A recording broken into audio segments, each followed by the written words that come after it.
Greetings, terrestrials, and welcome one and all. Today is September 16th, 2021, and these are some strange times indeed. You're watching, of course, Strange Times Indeed with Cliff McCallister, the Czar of the Bizaare, right here on twitch.tv/MetComedyNight. Oh boy, the hair's not behaving, but nobody's watching yet, so we got a little chance to fix it. All right, everybody, here's the deal. Tonight is the night we are watching The Matrix, the very first film in the Matrix trilogy and soon-to-be quadrilogy of movies, of motion pictures, of all that fun stuff. This incredible science fiction world of The Matrix, which we are about to explore on the program tonight. Right here as we watch together The Matrix, 1999. So we are all, of course, gathering here to do that. Let's give some folks a little bit of time to get their notifications in and join us here on the program.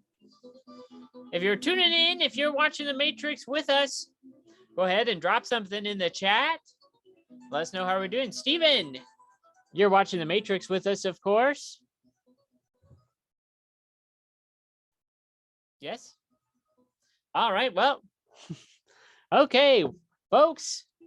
It's Matrix night on Strange Times Indeed with Cliff McCallister. But first, before we get into it, I've got to say, hey there, hadn't heard, but I am excited. Ooh, welcome. Okay, so here's the deal. Here's how we do the watch parties on the show.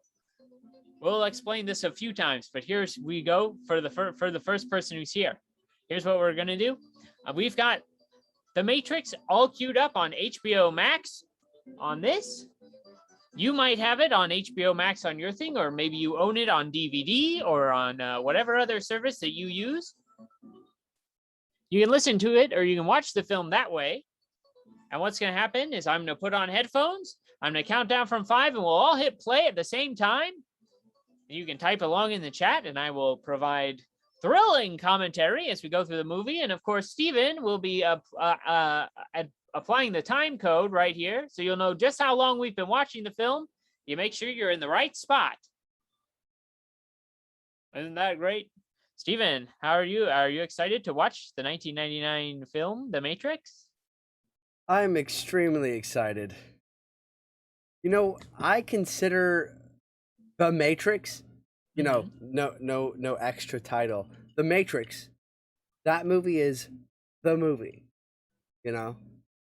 And what's great is I'm part of a Slack team. There's like a business Slack, and we do some tech stuff on doing this other thing.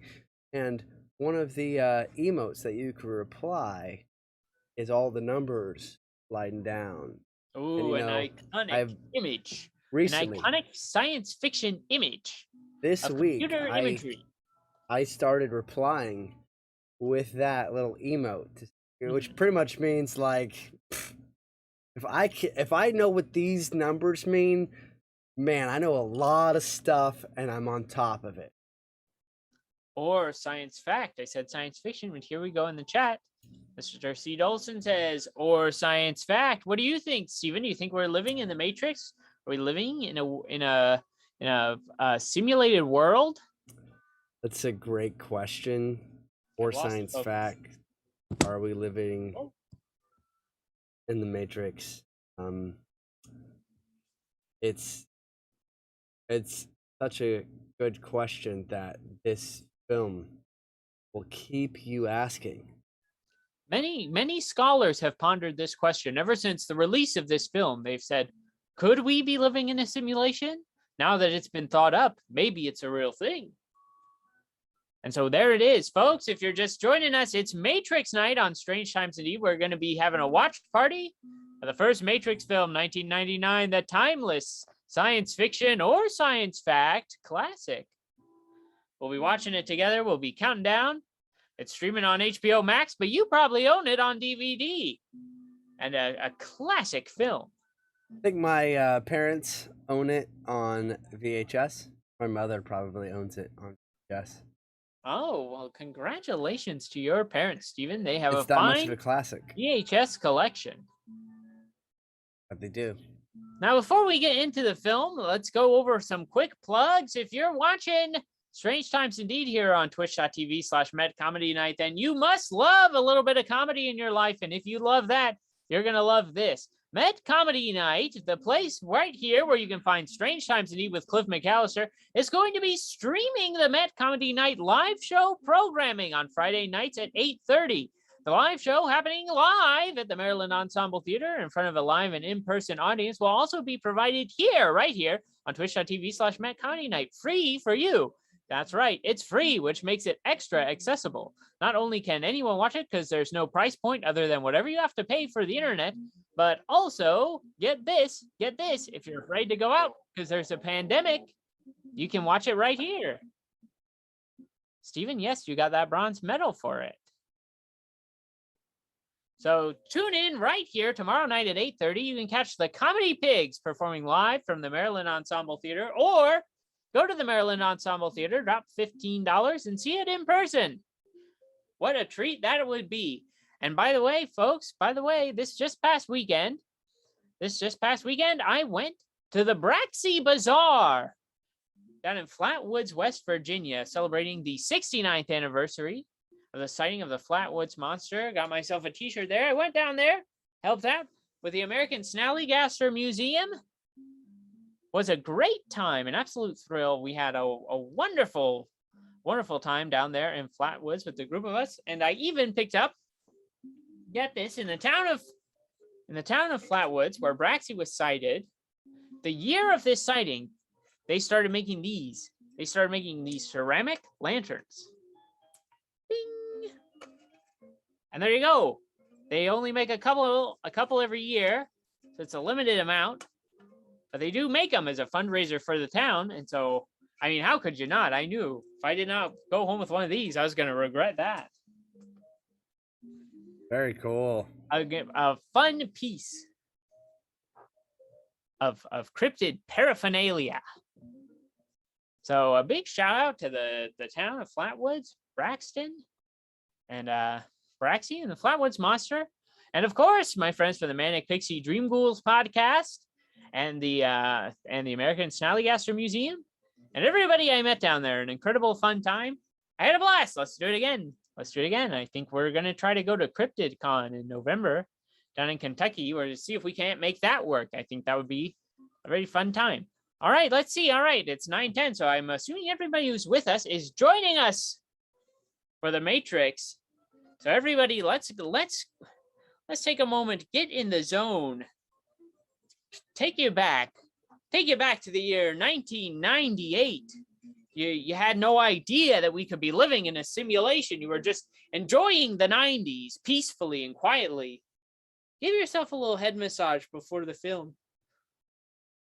Ooh, yes. Do you feel that little bump in the back of your head? Do you feel a little bump back there? Yeah. That's where the hole is. That's where the hole is outside of the real world. So we're going to jack into that hole and watch The Matrix, everybody. Go ahead, we're going to do it together. Hop over to HBO Max, get that DVD player ready.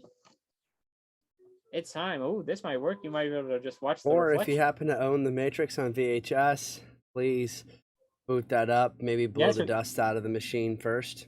Hopefully you rewound before tonight's program. Yeah, we'll wait for an extra 15 seconds right now for rewind. There you go. That's an extra fast one. All right, here we go, everybody. It's time. We're starting The Matrix. We're watching The Matrix together here on Strange Times Indeed with Cliff McCallister. And we're going to watch one Matrix movie a month until the new one comes out. So in October, we're watching The Matrix 2. We're watching The Matrix Reloaded. And in November, we're watching The Matrix Revolutions. And in December, when Matrix Resurrections comes out, we're gonna watch it. We're gonna have we'll probably have a little meetup. We'll go watch it in the theater quietly, and then a week later, we'll watch it here, and I'll talk while we're watching it because it's gonna be on HBO then too.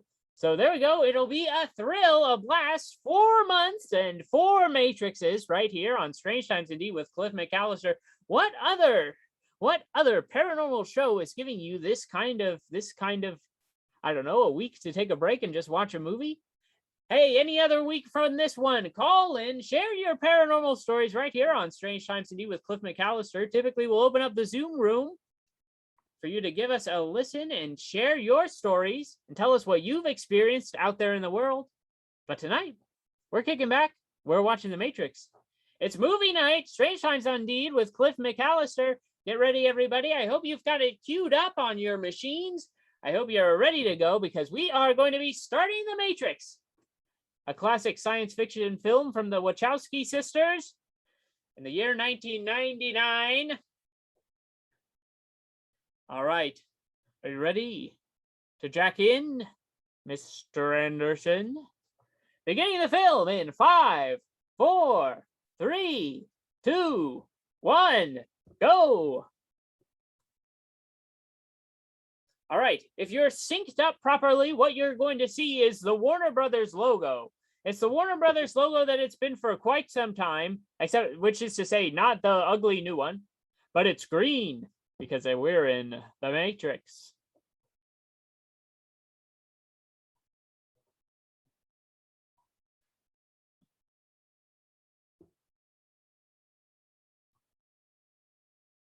I had an ad that I had to skip, so I might be slightly behind you, but Oh no. I skipped that ad. I was trying to unplug from Oh whatever yes, they were if trying to there's tell an me. ad.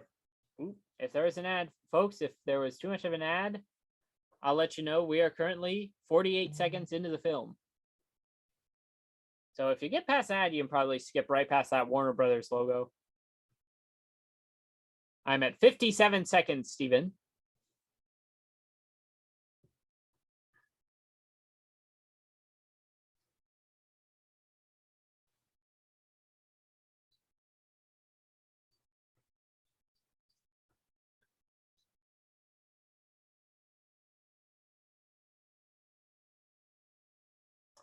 Okay.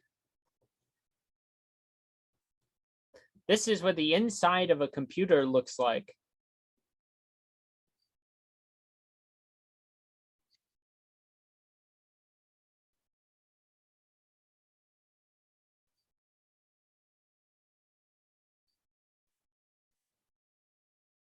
Great start to a film when you don't really know where it is, what's exactly going on, or who's involved.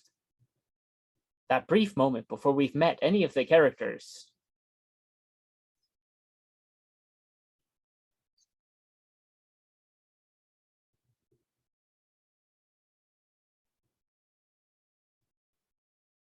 Oh, well, look at that. How nice of her.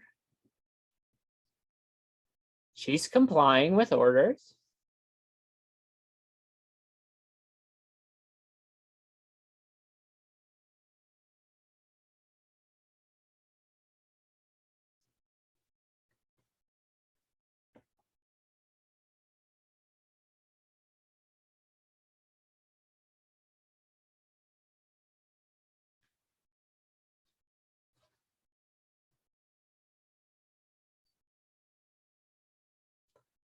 If you're just joining us, we're watching The Matrix.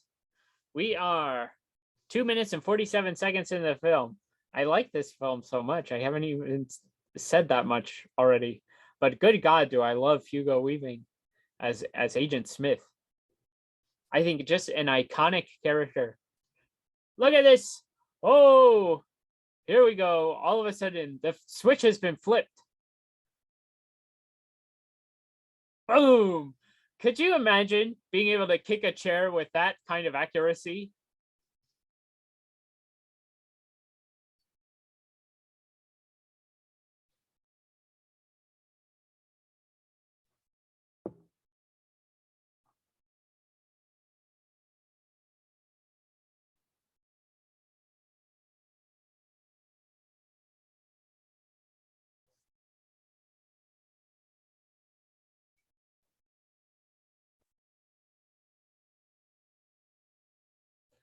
See, everyone needs a Morpheus in their lives. Like, of course, Trinity can make this. It's Trinity. Getting away from these agents should be no big deal. Sometimes you just need your Morpheus there. to cheer you on.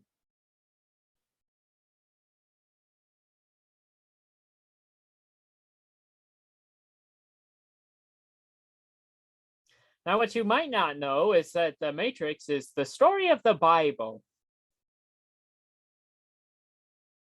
That was the thing I was taught. We went to a church retreat and we got to watch clips of The Matrix, but we didn't get to watch the actual film. And they were like, here's how it's the story of Christ, which is really just kind of like a narrative tool at this point.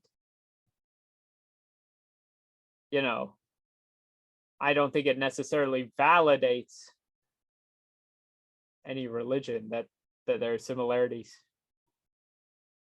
between an ancient story and one that has been turned into a film about how we're living in a simulation. Build a church around that. Can we talk about how this is also a trans allegory? Yes, absolutely.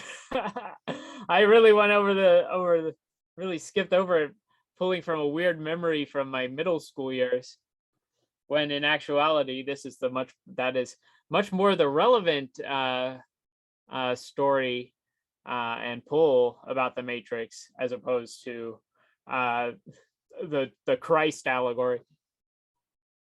The name thing is huge, like Neo being called Mr. Anderson. Yes, not well.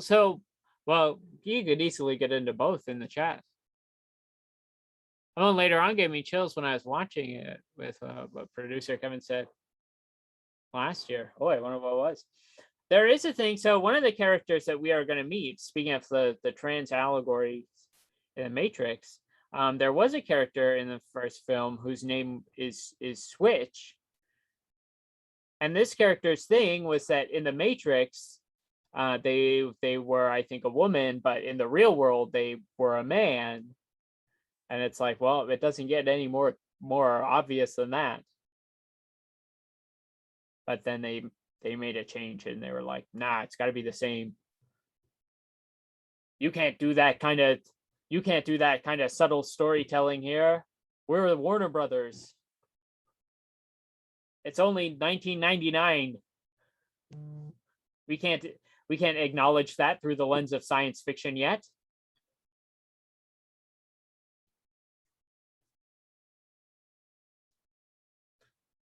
Look at that sleepy little baby.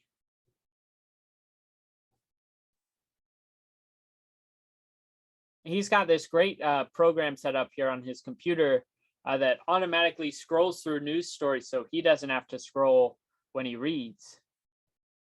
And they'll just do that all day, and they'll just assume that he's there, because computers don't really know what you're doing. They're just computers. They're just computers, and we're not living in a simulation. We're just watching a movie about it. It's not a real thing.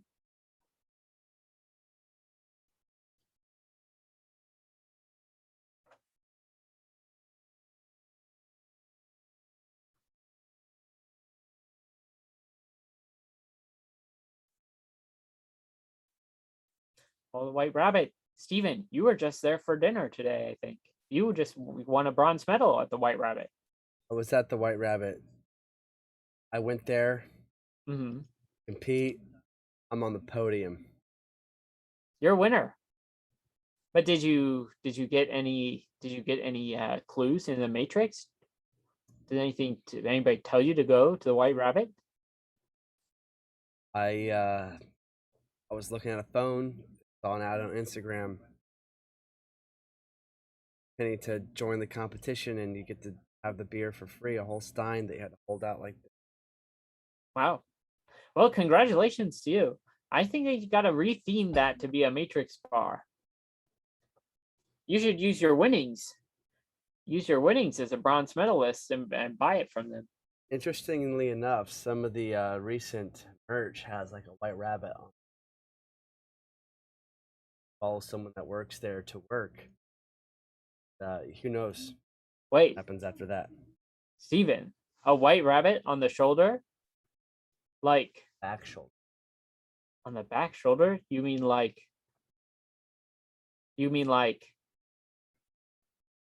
It's at some point in the next 30 seconds in the movie. Wait for it. Have you ever done mescaline?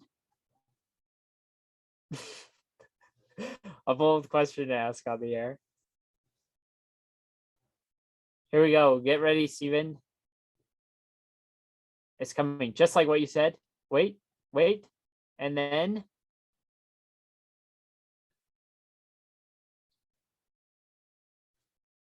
see?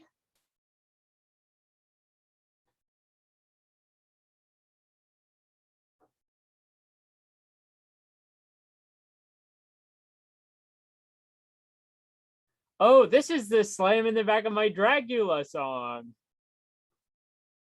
Yes. If there's anything we love, it's Munster's horror metal. Rob Zombie is making a Munsters film, and you know what? I'm very excited. So we saw the rabbit on the tattooed rabbit on the shoulder. Yeah. Yeah, pretty epic. Epic.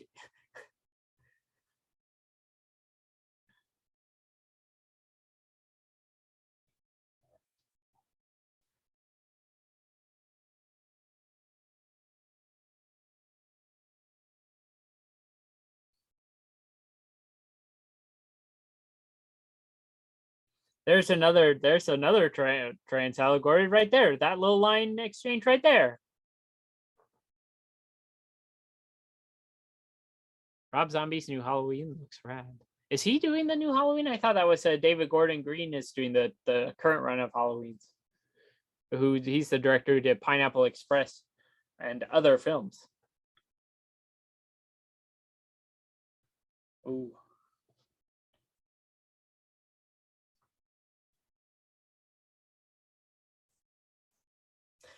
How is he not like if this happened to me, I'd be like, boy. This is a very intimate like discussion.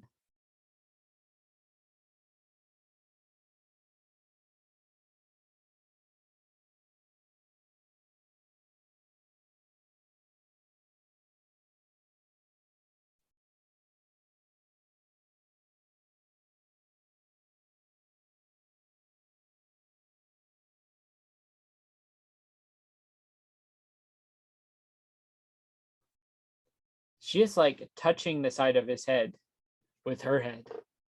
This is a very close conversation for two people who just met, even if they have the eternal bond of being hackers. It's intimate, but I would probably Sorry, Steven. Say that again. It's intimate, but yes, I would probably let her tell me whatever she needed to tell me. Yes. That's that's Carrie Ann. Oh, you went away.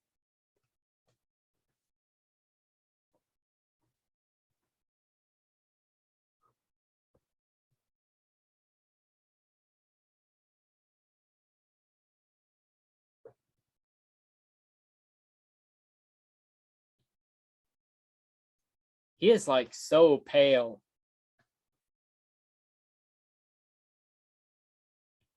Like Neo, prior to becoming Neo, is like Rob Pattinson in the Twilight films pale.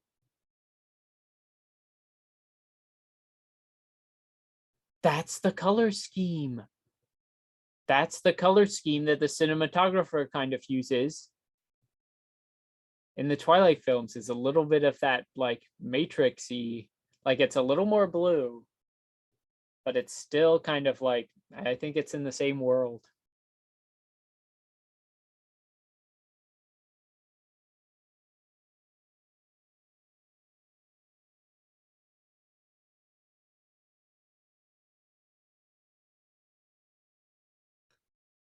Wow, now that's good phone service.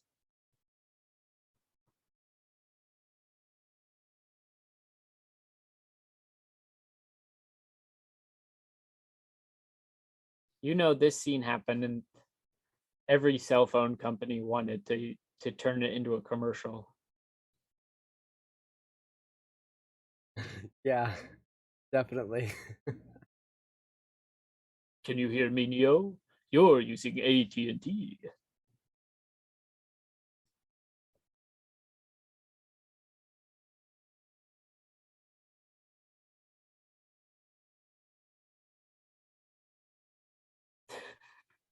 Yes.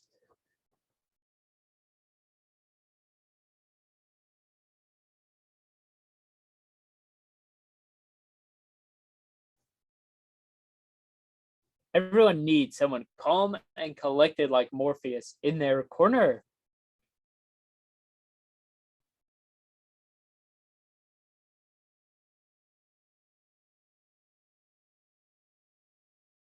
They're like, if he's not in his cubicle, where else could he be?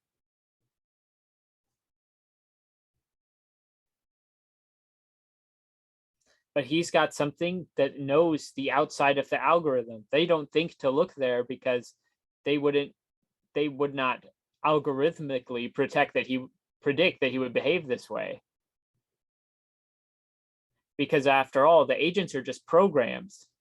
Even if people in the Matrix have free will, the agents are still withheld by the bounds of their own artificial intelligence. The only reason that Neo can escape this and get rid of them is because Morpheus is acting outside of the Matrix. He knows the ins and outs of it, and he can get Neo to break out of the typical behavior things. Look, there are two ways out of this building. This is crazy. They would never think he would go out there.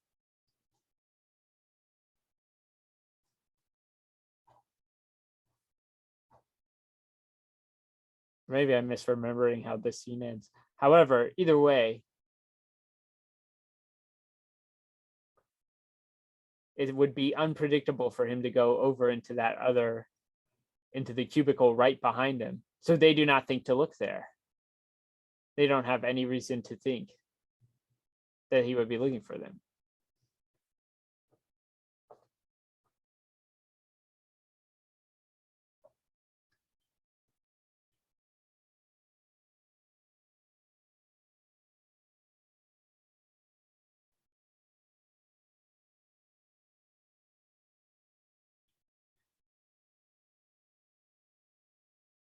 A Nokia. There you go. There's that product placement right there. Someone walks down the street and like picks it up later in a commercial.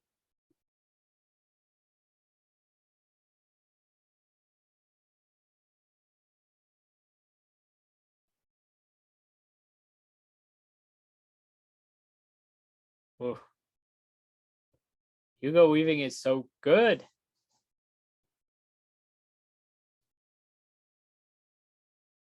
Okay, now this screen is a good callback, or I guess the scene in the architect's room in the second film, the pan out on all those screens is a good reverse of what we just saw there. Great thematic continuation in the film series.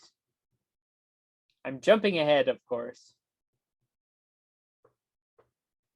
But if you know, you know. And if you don't, you'll know next month.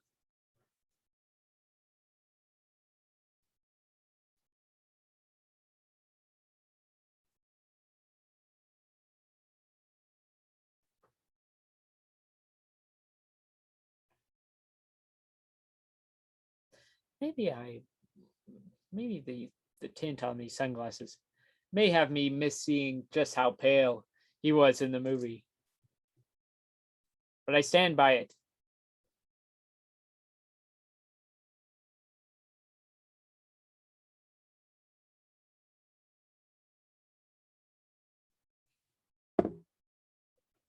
Like that's the great thing is the Matrix is also it's kind of silly.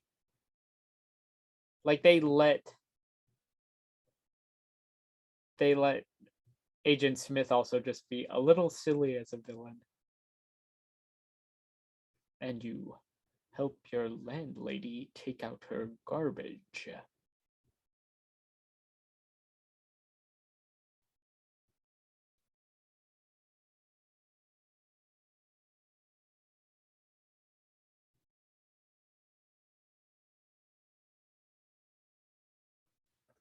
I've also have to do the glasses swap. Ooh. These are great sunglasses, but they're tiny, they're small. They will just, you wear them too long, your head will explode. They can't go through the DSL lines anymore, but they do have FiOS. Yes, I wonder. Well, I guess the advances in technology, there will always be a way to get in and out of the matrix.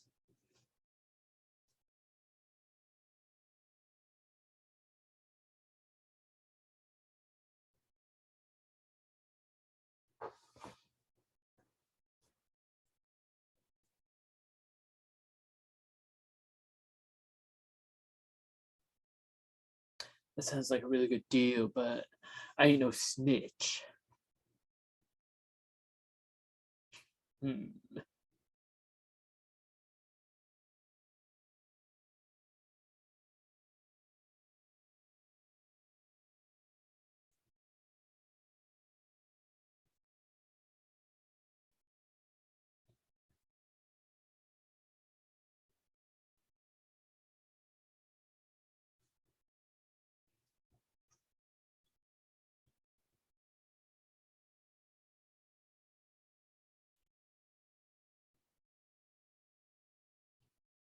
This is fantastic.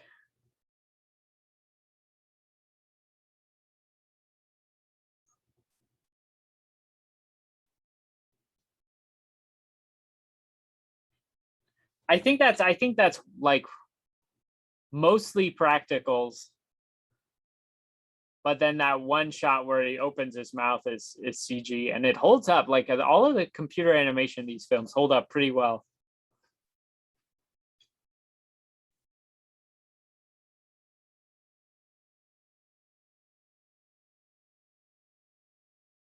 Okay, get ready. Now, what's curious is we do see somebody's mouth getting shut in this manner in the Matrix 4 trailer. So very curious to see the context in which that happens. Oh.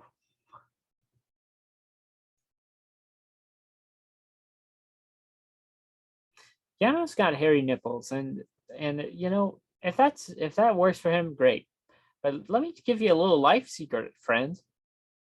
If you got hairy nipples and you think you don't think that's appealing, you can just shave that off. Free yourselves from the binds of hairy nips.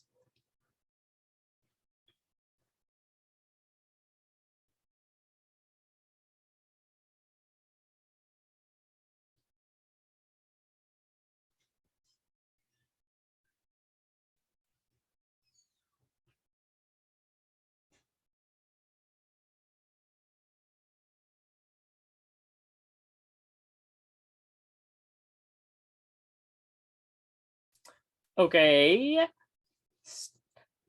Stalker much.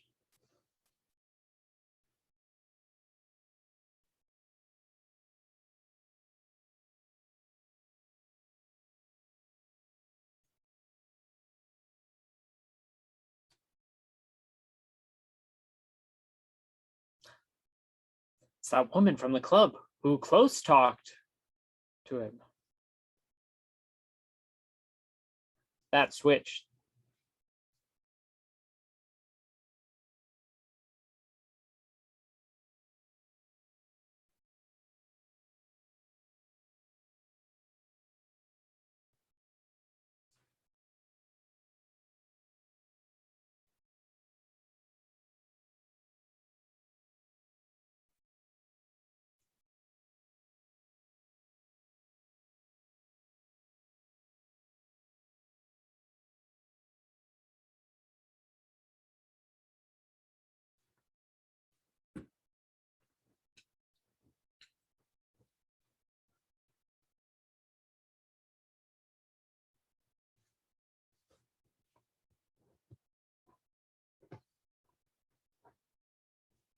Was this where that phrase become popular?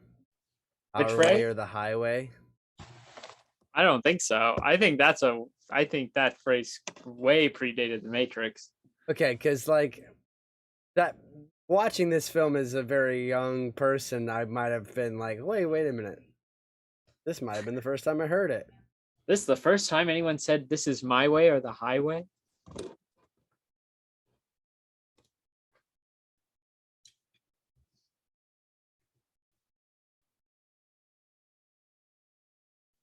I think it's my way or the highway probably has existed as long as highways have.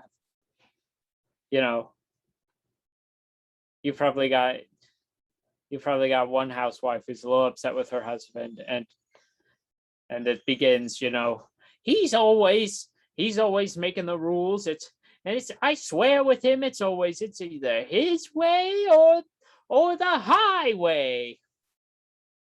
And thus it was born. I'm convinced. 1952, same year as the Flatwoods Monster was sighted, the birth of My Way or the Highway.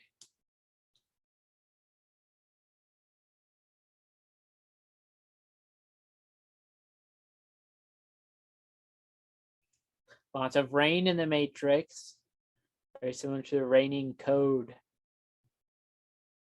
You can see the themes. They're in there visually. The theme of rain.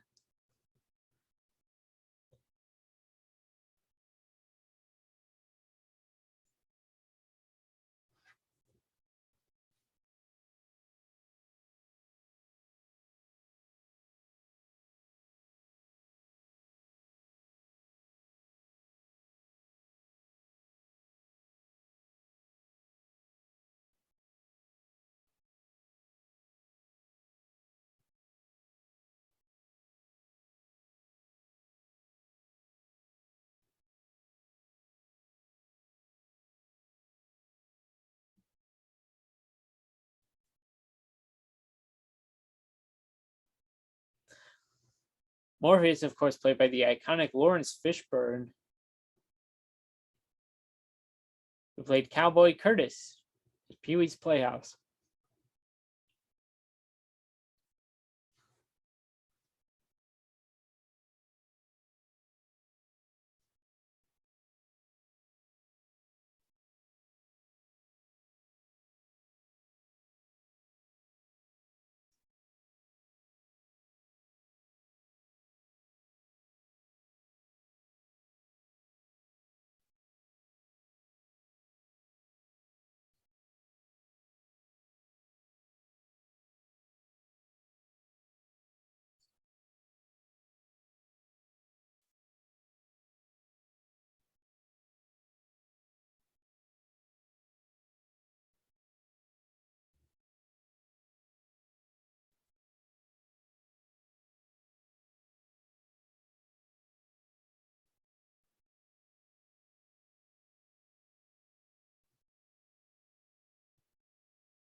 See, if everyone who thinks we're living in a simulation like the Matrix, clearly somebody would come.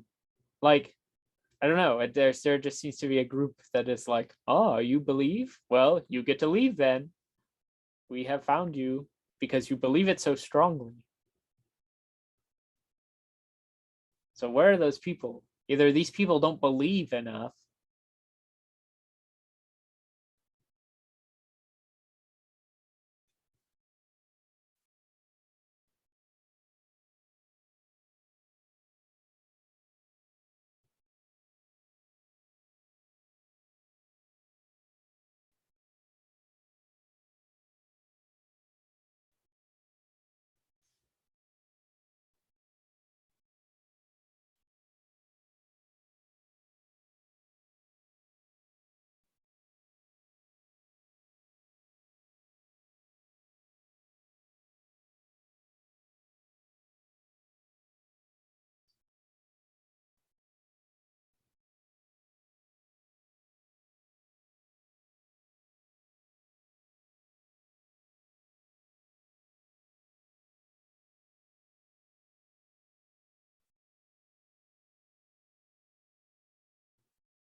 Ominously timed lightning there.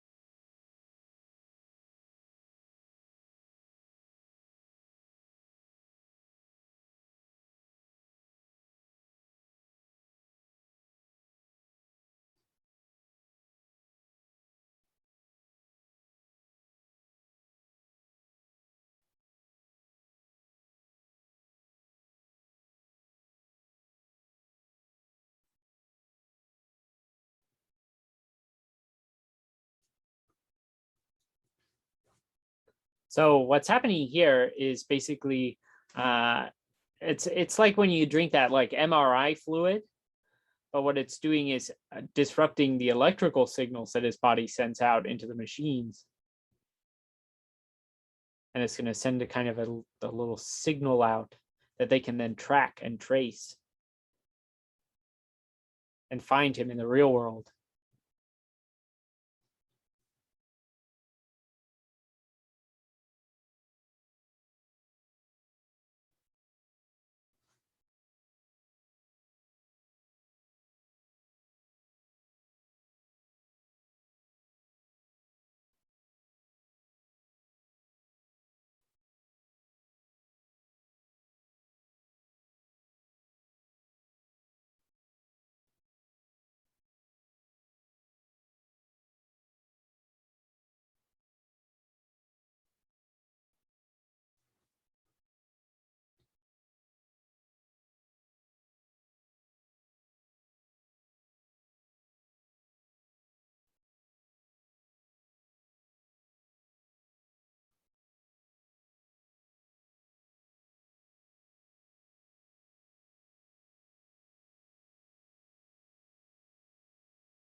Ooh, imagine waking up like that.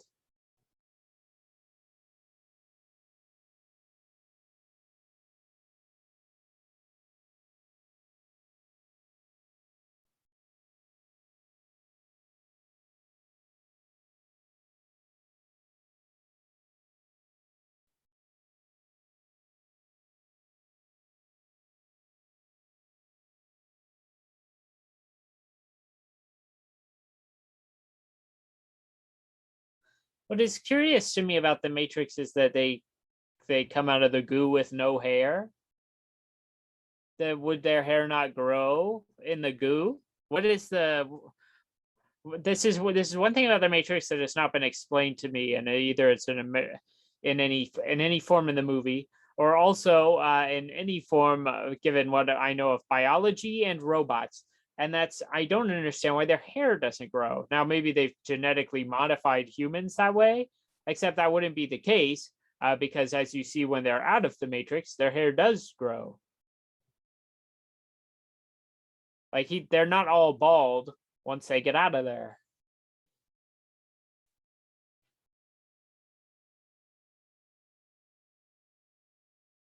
That's the face of a man who's just had a very good time, and now a very bad time, and now he's in a Hellraiser movie, and he's being flushed down the toilet.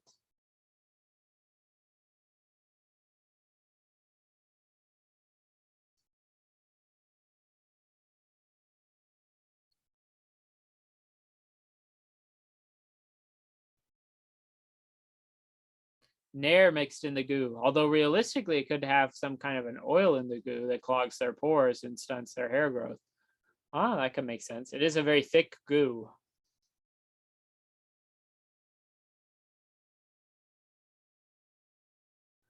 I find it very interesting how much naked and bald Keanu Reeves kind of looks like what I think a naked and bald Andy Samberg would look like.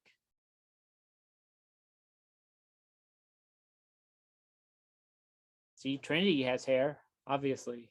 The hair will return.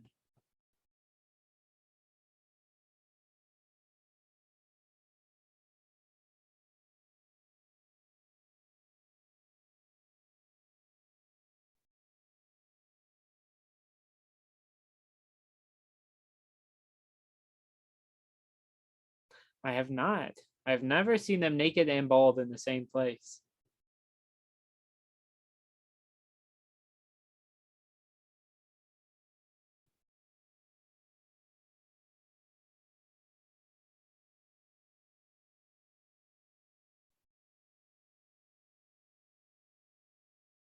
He's gonna need more acupuncture, Doc.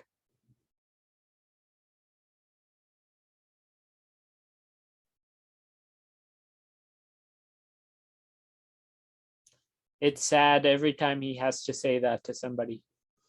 They probably had a trial and error with that because I imagine in original humans' hair were so long, got tangled up and messed with the battery function.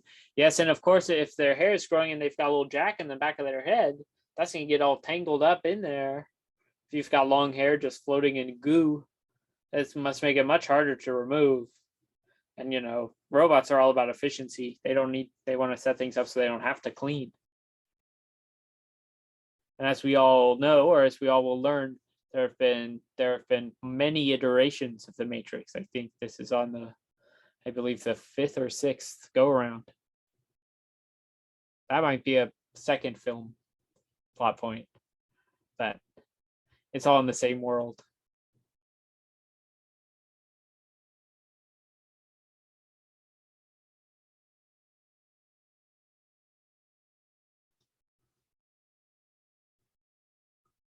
Here's my thing. The year is 2021. We're watching all the Matrix movies together. Some things might come up in reference to the other films because they've been out for forever.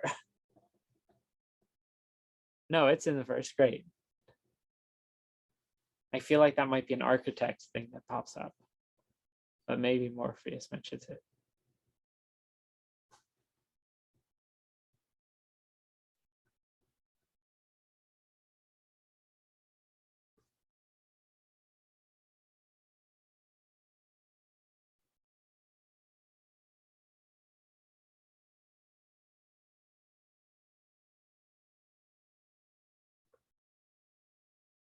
There's a D in Nebuchadnezzar?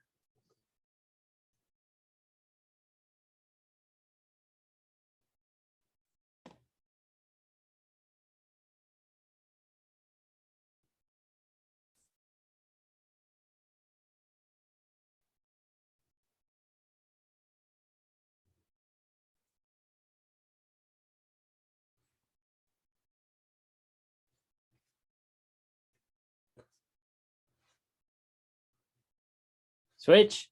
Switch is the one I was telling us all about.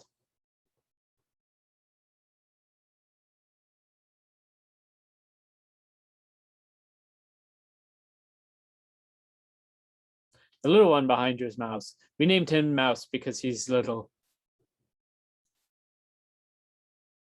He's little and he hides in the corners like a little mouse. We call him Mouse.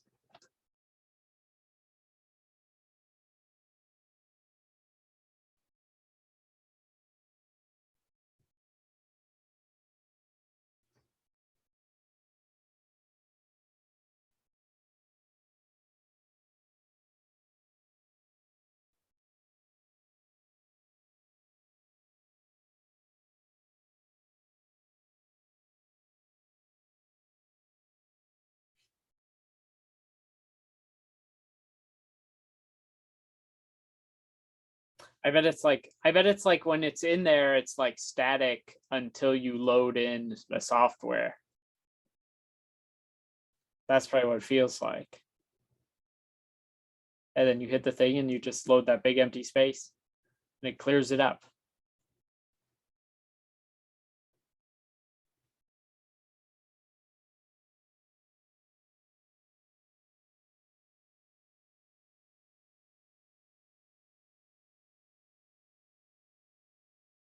There's absolutely no sound in the room.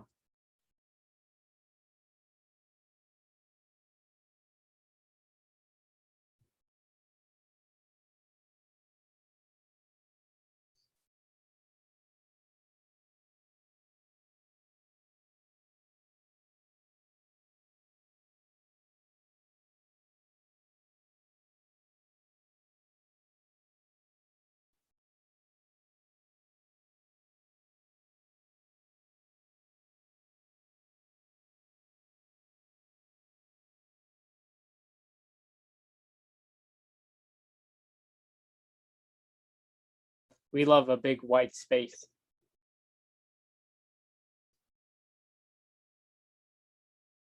I wonder if this was done in anything in pop culture prior to this, other than the Looney Tunes cartoon where Daffy Duck gets in a fight with the animator.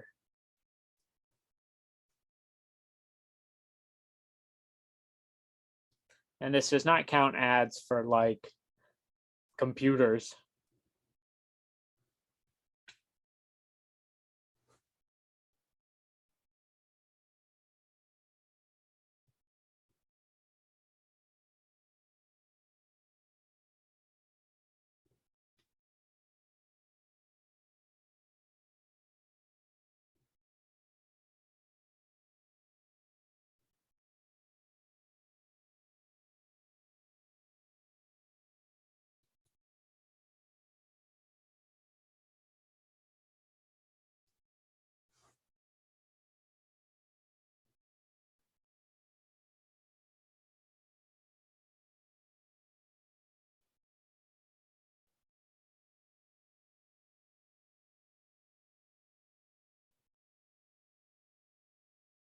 See, here's the thing. We can't quite get to the Matrix yet because, well, we haven't gotten dependent on solar power yet.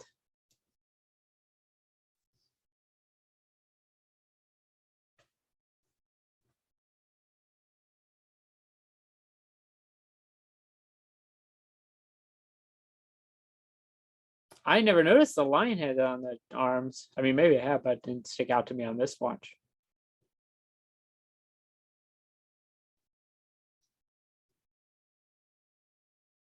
Oh, well, I suppose when the machines had artificial intelligence, they designed themselves to look like spiders, because if they have artificial intelligence, they can just make more of them.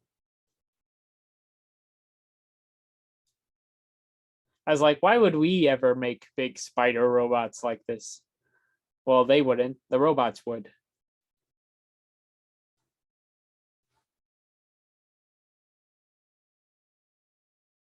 Ooh.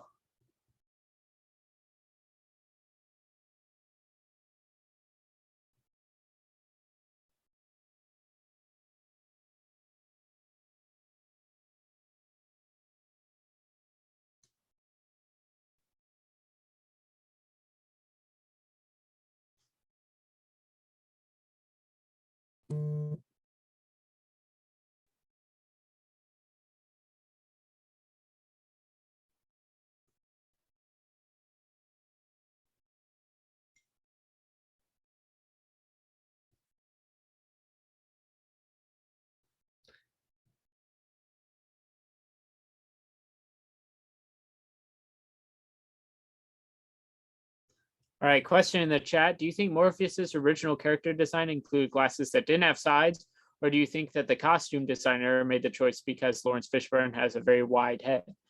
I think it was probably part of the design. I mean, maybe they didn't know. I don't know. I don't know what, I mean, it was the 90s. It was the 90s. You could buy these glasses anywhere you wanted. So they probably had glasses like that without any sides and nobody wore them because they don't have sides, but they were like in the Matrix, those would work. They would just float there on his little head because of the Matrix powers.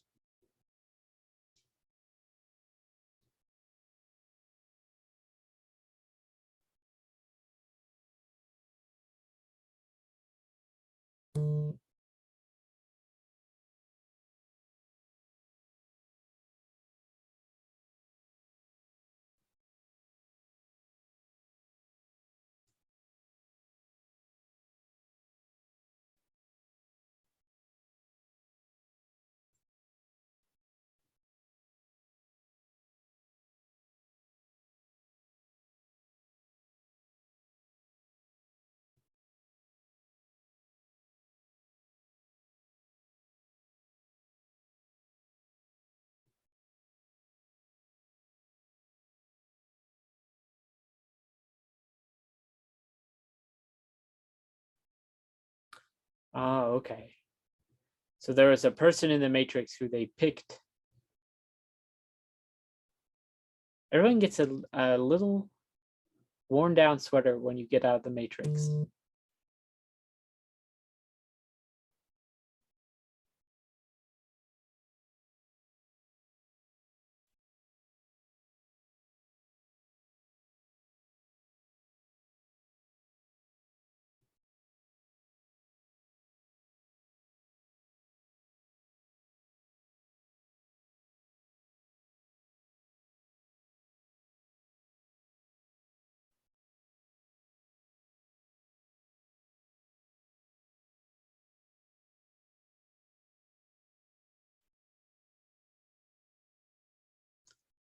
You trying to say I'm the Jesus of your story? That what you're getting at, man?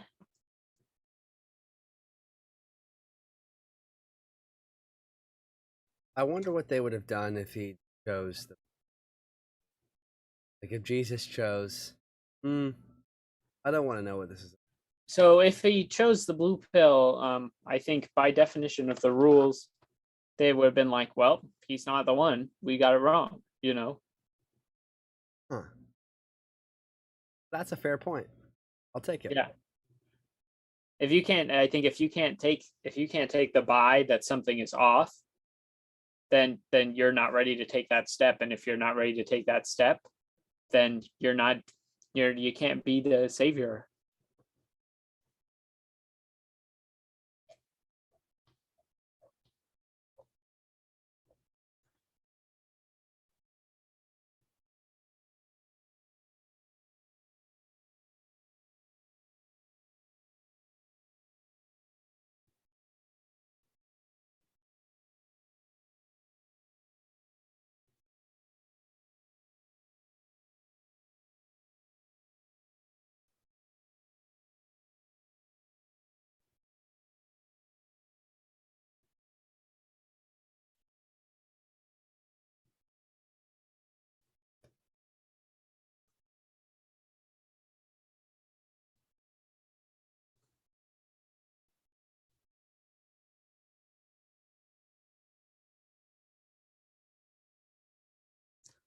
He's not going to give Neo the basics. I'd be bummed Well, if he's Matt really Smith the savior, then does he take need the the role. basics? Was that Steven? If he's really the savior, does he need the basics? That's true. He'll figure it out pretty quick. He didn't take the blue pill, so he should be able to figure it out. Yep.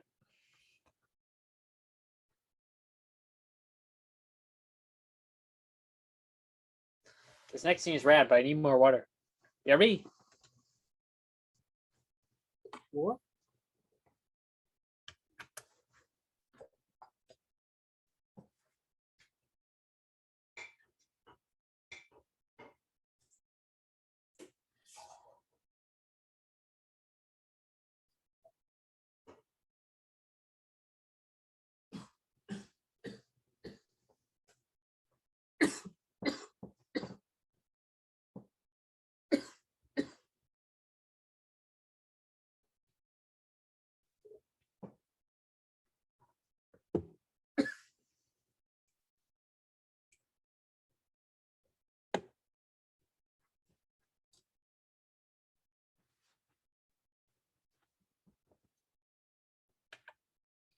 I've returned.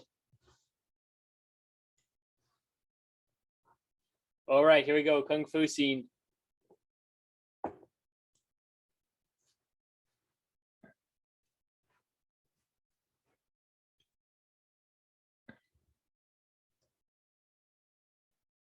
Like what the Matrix has within itself is like a good balance of we're here and we're having fun. Also, we have this sci-fi world that we put a lot of thought into and a lot of rules. And you're going to get both.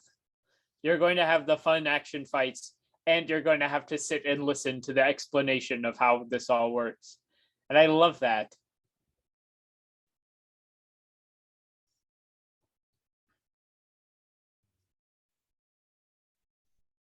If you've ever watched the Wachowski sisters film Jupiter Ascending, It's a film that I think would have held up a lot better if it was a trilogy and not one film that they crammed a lot into. God, what's it like remembering filming a scene in just a movie and it turns into an iconic cinema moment? Yeah, especially one like this. I mean, I feel like some of these they probably knew. I think when they're doing the shoots, they're on the green screen and it's frozen and they got the whole rig around so they can do those shots. They had to be like, this is gonna look so cool. Or you're like, I guess in 1998 they're filming The Matrix. They're doing this stuff on a green screen. They're probably like, okay, I guess, you know, I guess this will work. Nobody else had really done that much like that before, I don't believe.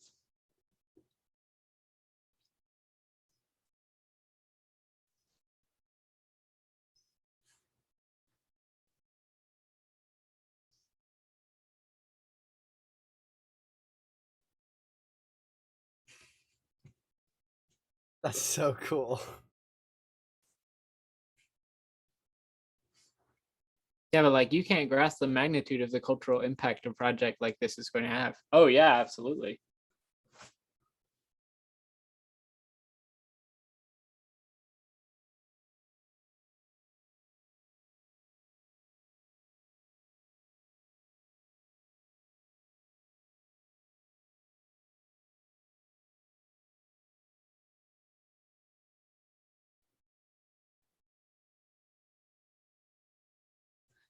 Like you've got to at this point on a mental level unlearn breathing.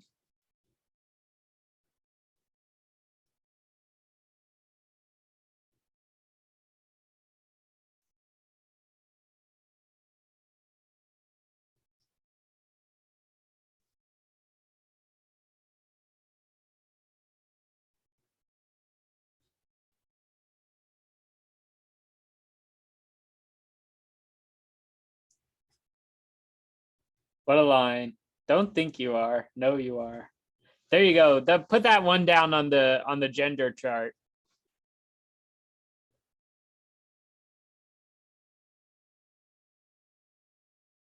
We need like a little tally board. Can somebody be keeping tallies in the chat? Somebody write this. Here we go. We'll keep it on the show notes. We're just gonna keep it a tally. Trans allegory tally.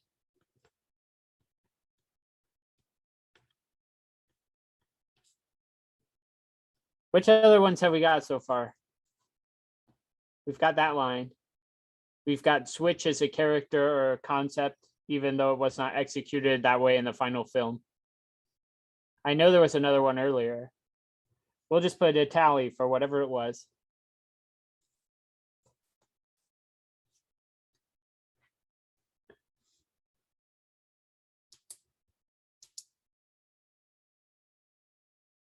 You can fly, that's one.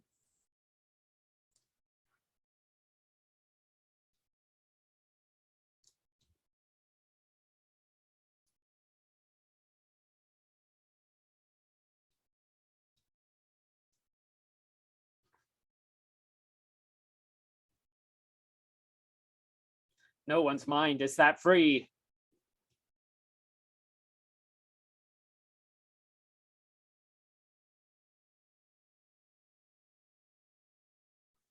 See, he can't free his mind.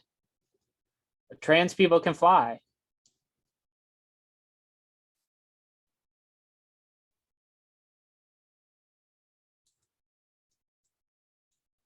I think that's common knowledge. Is that not common knowledge?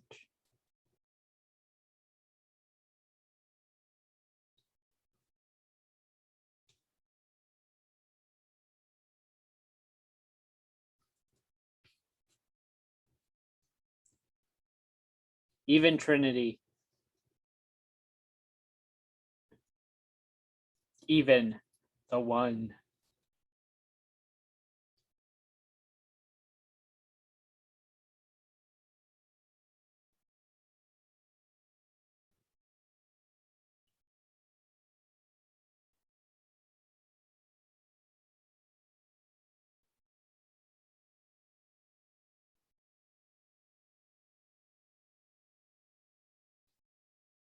It is weird to think that the robots would not have figured out kind of a way to restart the mind if they have full control of the body. If you die in the Matrix, they can't just like keep harvesting your body but set you up on a new memory. They can, they can reset you in every other way. They can plug you into a whole made up world, but if you die in there, they're like, oh shit. You'd think we'd have better healthcare. You'd think that if we lived in a simulation based on us not dying, that we would have an actual functioning healthcare system and people would live a good long time because the robot just has to keep us alive on the other end. I'm just saying, we're a long way from utopia. Not saying being in the Matrix is utopia, but we got to get universal health care, and we've got to get a better reliance, a serious reliance on solar power and renewable energy before we can get to the level in which we're living in a simulation.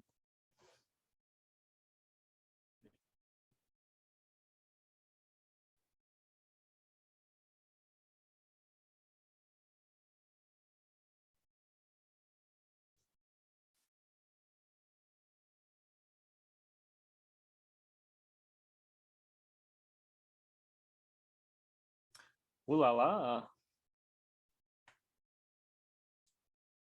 Do you think the woman in the red dress knew that that would be an iconic moment when she was in the red dress?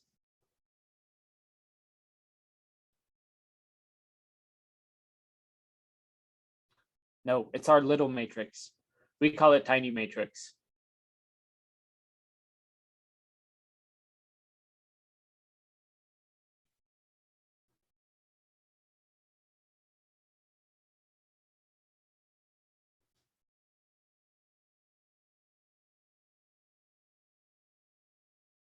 They move in and out. Okay, this answers a question for me that I've always had, and it's just very in there very subtly, is if an agent turns into you and then goes and leaves, does that person die? No, I think they just go back to being and they forget that they were the program. Because here's an important thing to note about the agents in the Matrix as they're defined in the first movie is that they are programs and they're singular programs. Each agent is its own program.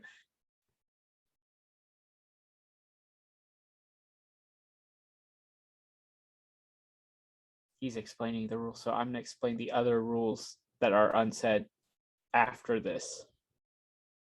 A bad time to talk about the unspoken rules when they're establishing the real rules.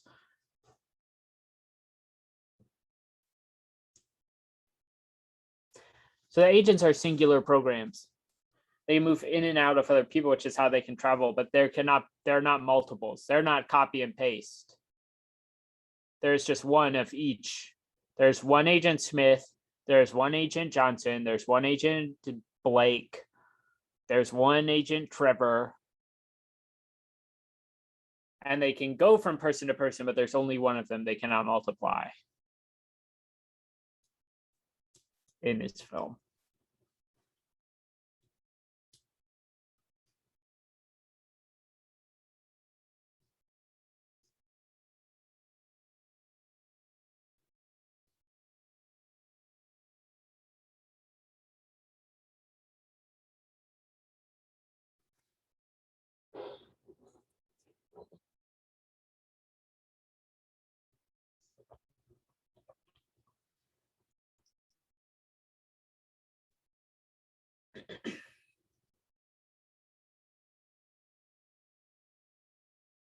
The Sentinels, the Sentinels, the Sentinels, the Sampambos, the Sampanderos, the Santils, the Sandalosables, the Subadus, the Seedleys, the Sentinels are some of my favorite robots. They're so creepy. I love them. Big space squids. All of the evil robots in these movies, like even though not all of them are like Sentinels, like the harvesting ones and stuff, they're all pretty very like H.R. Geiger-y.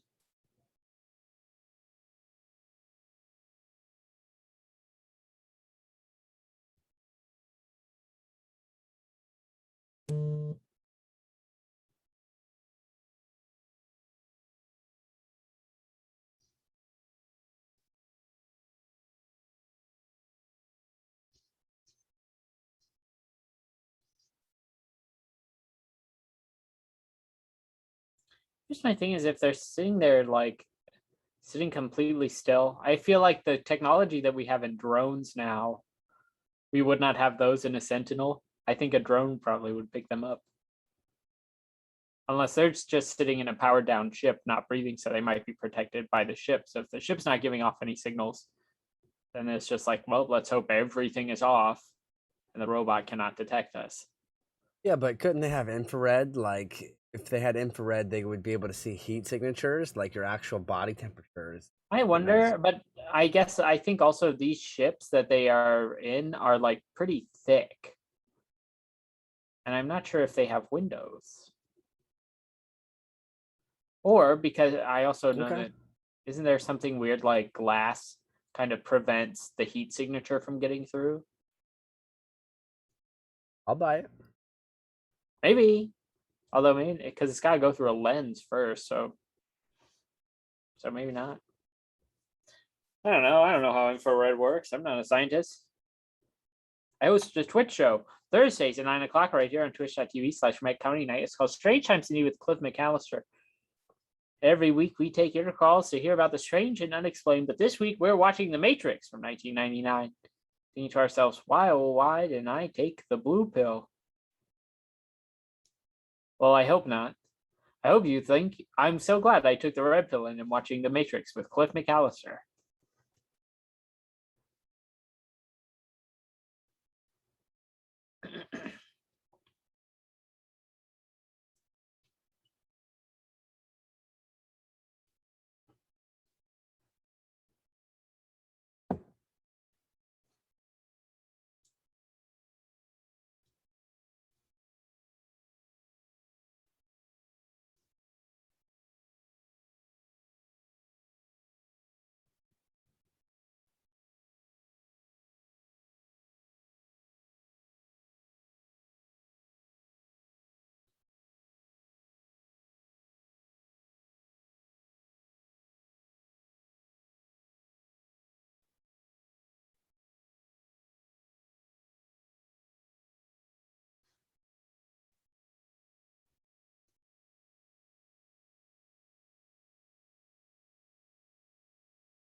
Mr. Reagan. There you go. Very gay. They made the secret bad guy in the movie. His last name is Reagan. I'll count that one as a trans allegory for hatred of Reagan.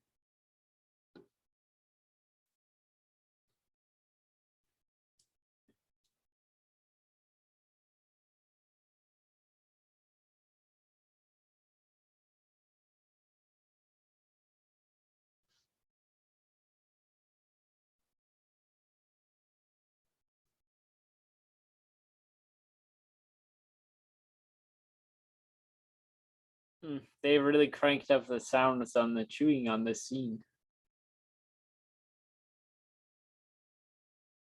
I gotta listen to Reagan chewing. Truly torture.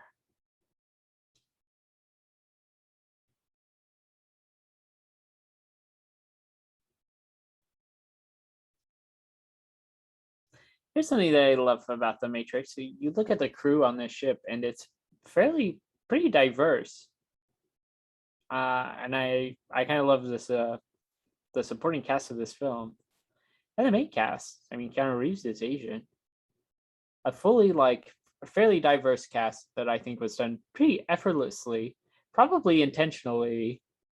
And it's 1999, and we've been like begging people to make that kind of thing happen in movies. And here it's just like, look, there they are.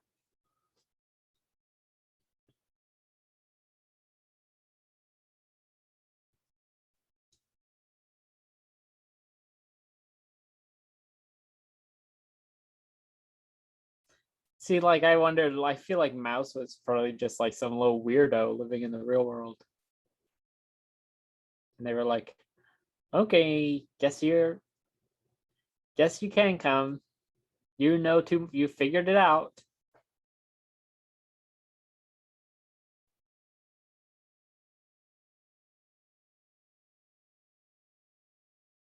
Like he's just like a nice fella who's on the spectrum who lives in their ship.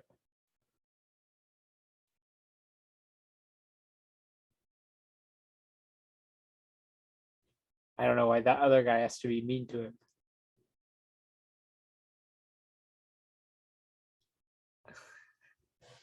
Here it comes. Here it comes. He's about to brag about how horny he is on Maine.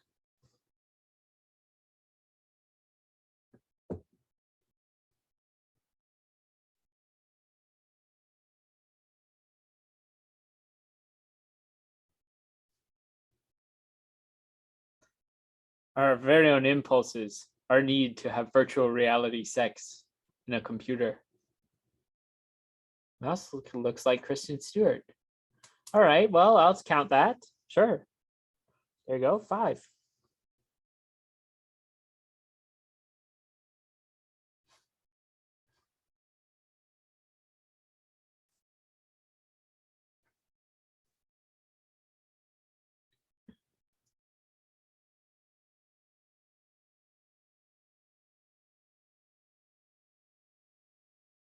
Like, there's also stuff in this movie that's just like effortlessly cool. The rotating shot around the phone as it's going through the thing. You don't need to do this, but it sure is fun to watch. It's like, yes, we are getting into the Matrix. Here we are. Hello, we have landed.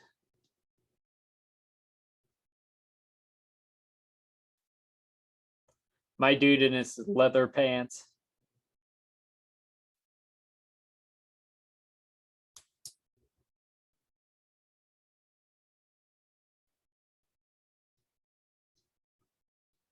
I think it's also interesting. I don't know what it says, but I think it is interesting that Switch's outfit is all white. I don't know if there's anything particular to note in there, but I think it's interesting that theirs stands out over the other characters. Everyone else who is a darker color. Maybe because it matches their hair. But were they Noodles, Neo?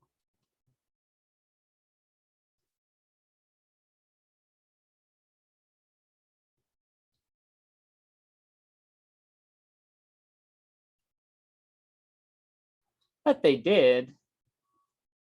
I don't know. I think I would argue that in a way they did happen if everybody's in it.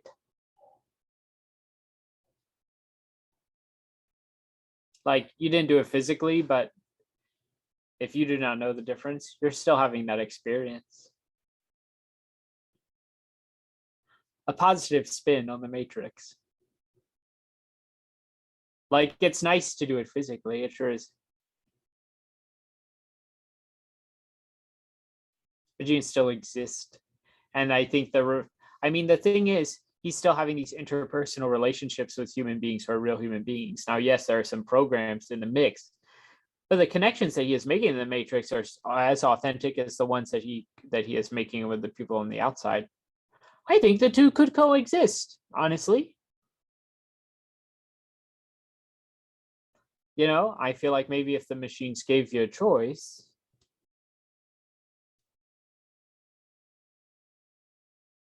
then it'd be a more feasible system. I mean, ideally, no one is batteries for machines, but if there has to be a Matrix, and give people the freedom.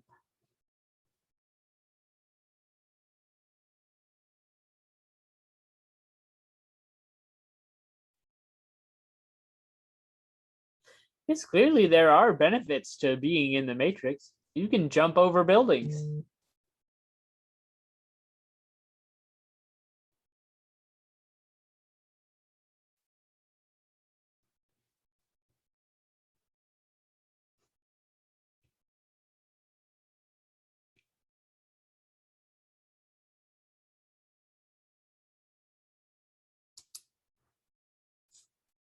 What's that line from earlier? I'm going to write that down because I think it was good. I think it was, don't think you are, know you are. Oh, yes. I wrote that down in the chat. Nice. At a certain point.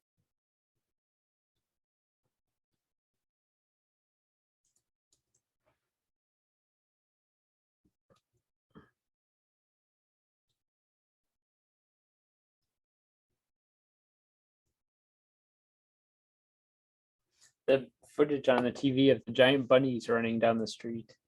What even is that?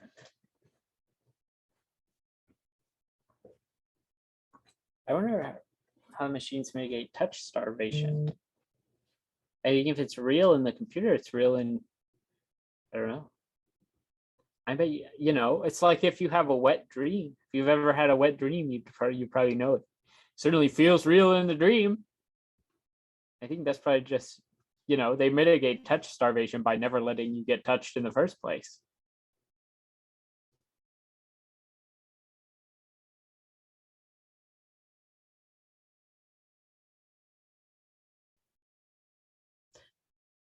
Yeah, it's interesting that like this child is not Neo. Well, oh, well, you know what? I guess that makes sense. Psychic children would be considered to be ones that can manipulate the matrix. And when they let Neo in, they say, you can sit over here with the other potentials. These other children are also potentials to be the one.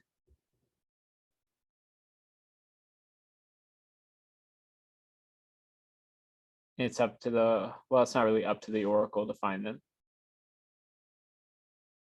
Because she said that Morpheus would find them. But they're all potentials. And if you can harness the matrix at that age and bend the spoon, because there is no spoon,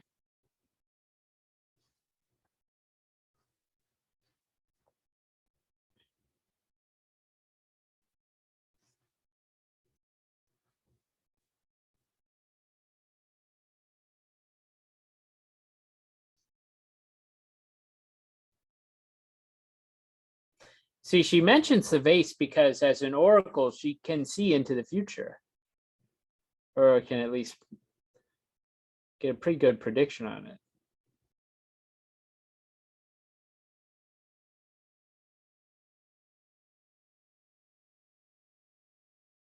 Now there's the thinker.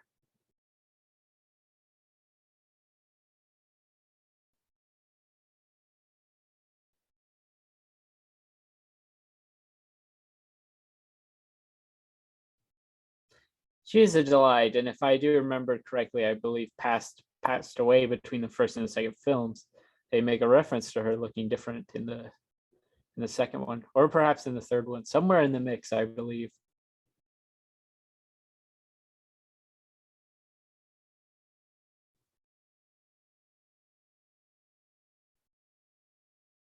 And they're just like rewrote the program or something.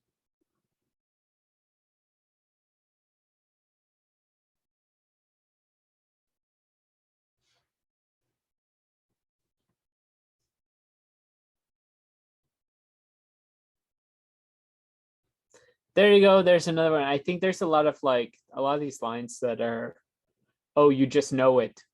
It feels like it resonates in a way where it's more than, oh, about being in love, you know? We'll mark that one down as well.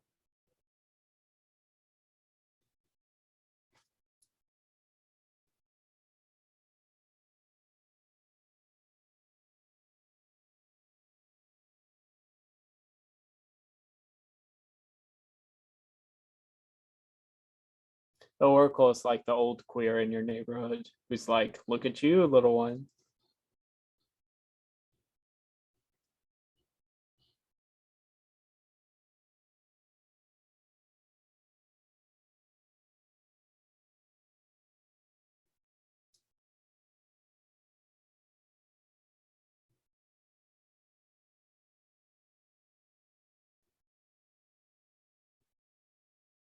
Well,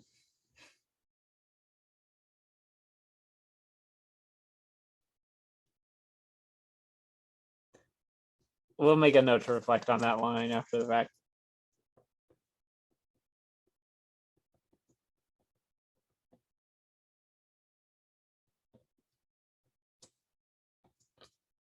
We'll talk about that one during the credits.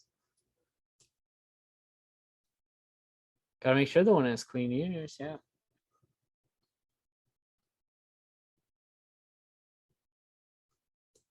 Do you believe in you?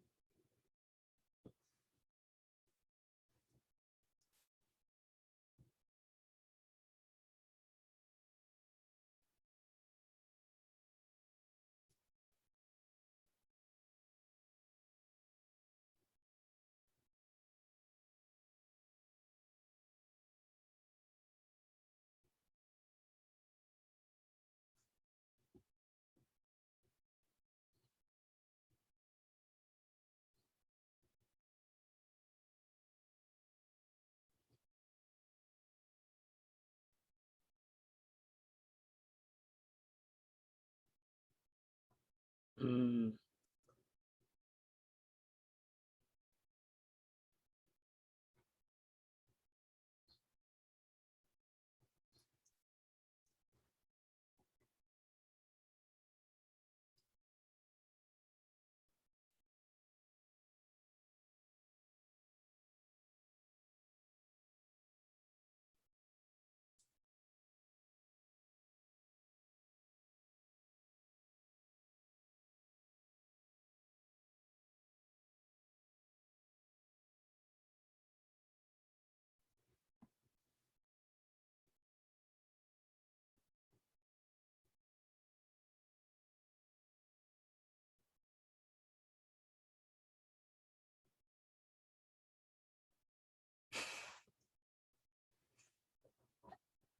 Orpheus is like, don't tell me you're not the one. Don't tell me I could die. Right.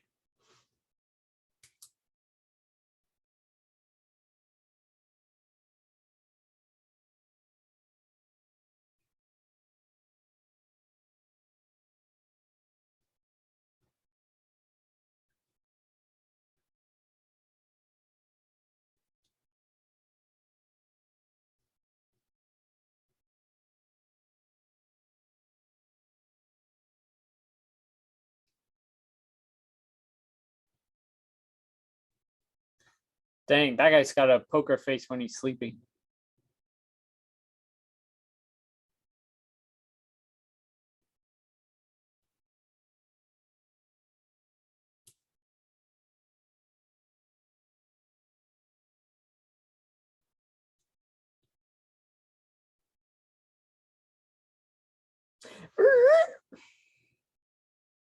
If this were a bad movie, they'd put a little record scratch in there.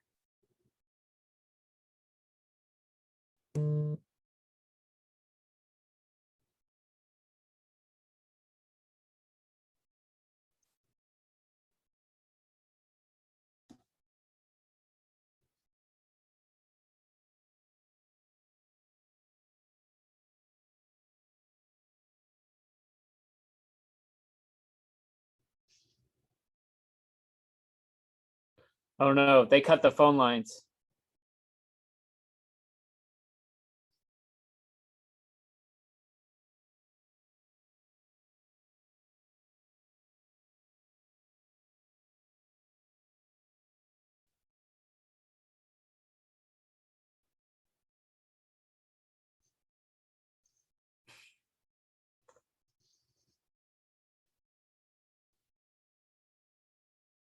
Oh,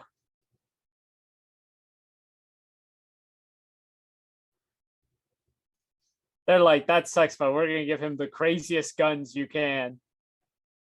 Like, if you're gonna go out in a gunfight, at least you have two giant guns that wrap around your entire hand. Like, that's the way you're gonna go. You're not even gonna feel those bullets hit you wearing something like that.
I wonder if they shot that like laying down on their sides.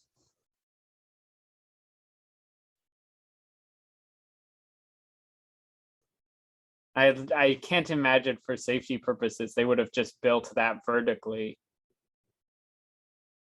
For that shot, I think they must have been like laying down or something.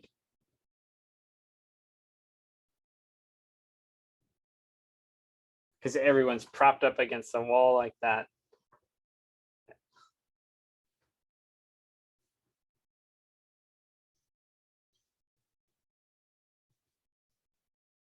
Like, no way none of those hit him.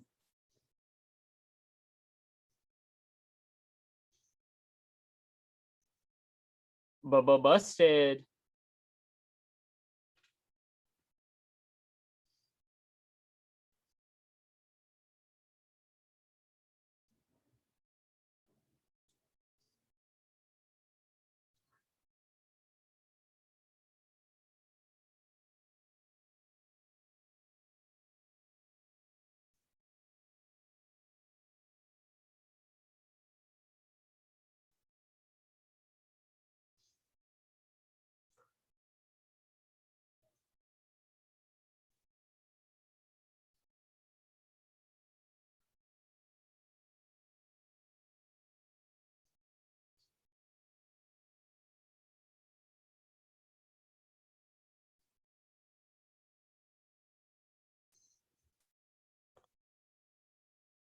An incredibly good shot.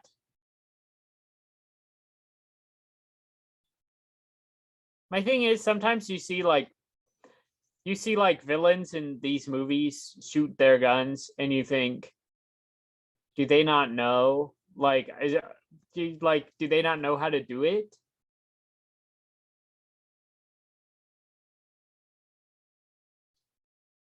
I just feel like using a gun to take a person's life has been proven to be very easy. So it's like when you've got two people standing in a door, like bam, bam, bam, bam, and against five guys with machine guns, there's a little part of my brain that's like, how?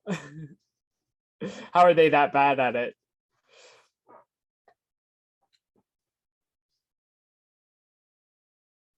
This was 1999. It was before we fully realized the horror.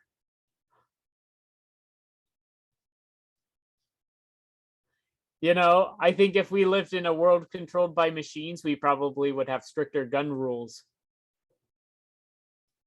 Because that's just a threat to their battery source. We're really debunking the simulation tonight.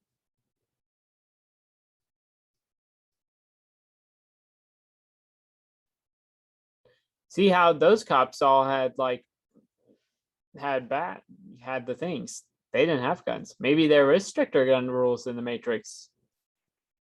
We don't see any civilians using guns other than people who have access to a mainframe that can create them. I'd be curious to pay closer attention to that. I think some of the cops probably do, but they seem to exercise a little better restraint in the Matrix than they do in reality.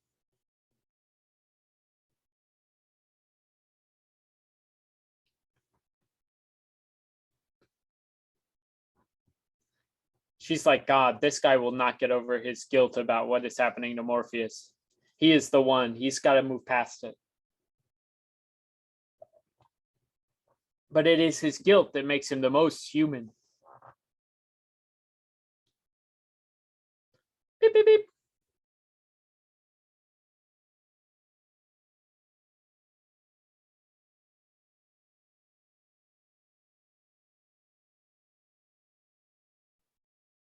See, and so I'm sure what the machines were like was like, we're going to capture you and you can go back. We'll give you a line back. We'll give you like a way to get back in.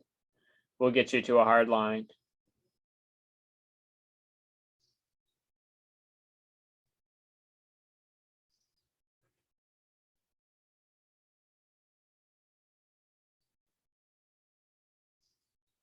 Oh.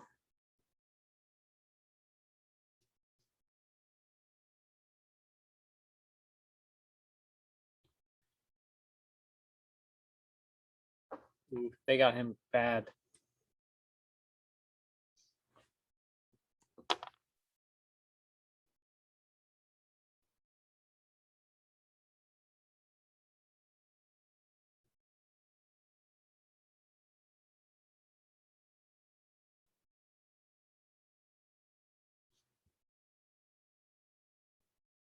Okay, this movie is a little longer than I thought it was.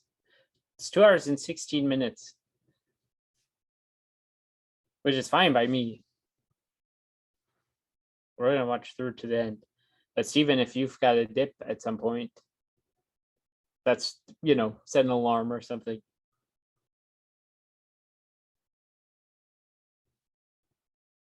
I think I'm in it for the long haul. Nice, nice.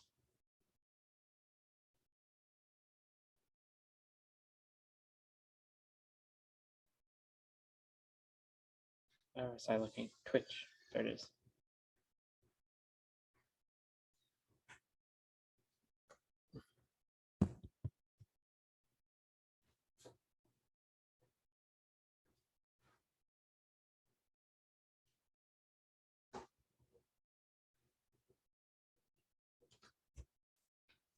A visitor.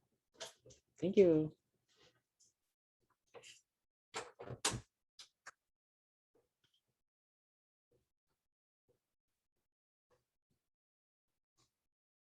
If this movie was made 10 years later, 12 years later, this guy would have been played by Bill Burr.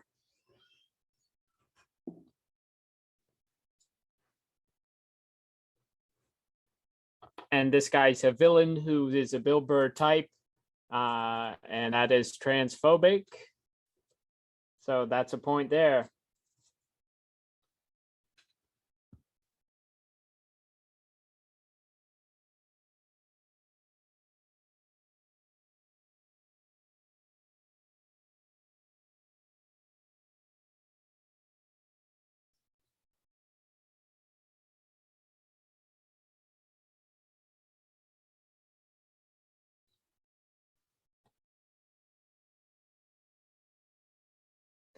See, what happens there, this is why you have to push eject on your computer before you remove your USB drive.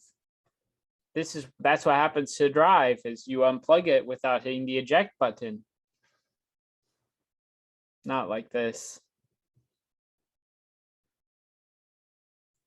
All right, Peter, a real one.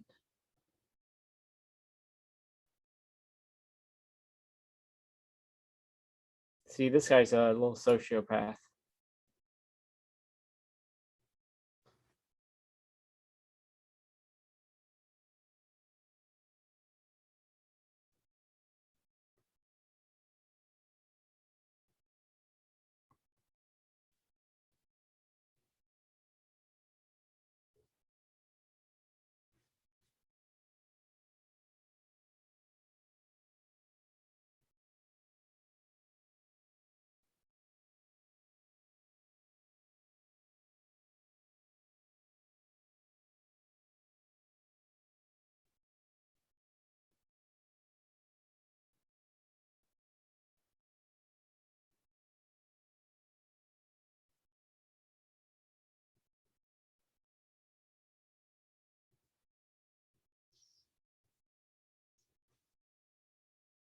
Blast him through the wall. There you go. Thank goodness.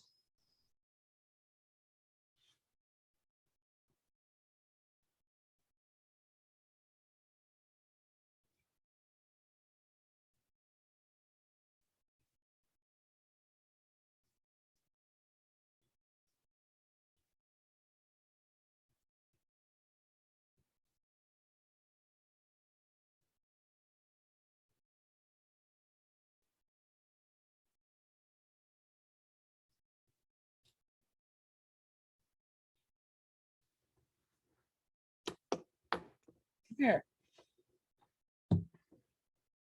Ooh.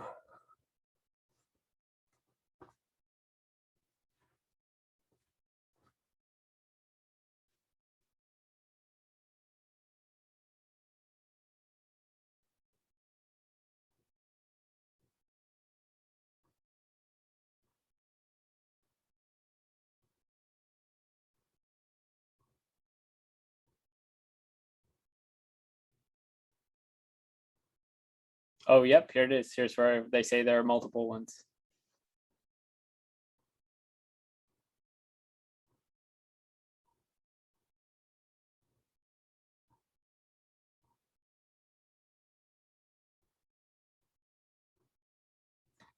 This is where they're like, but see, even still, you can make an imperfect world and still at least give us good healthcare.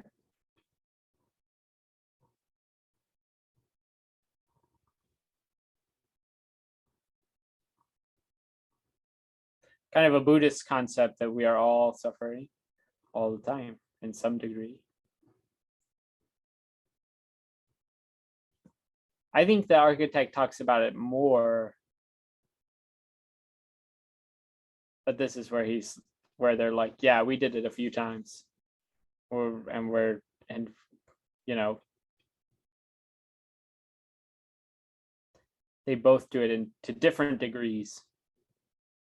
I think the architect is like, you've done this before specifically, like you have tried to reset it. Yeah, yes. Yep, you got it. We got it. We figured it out.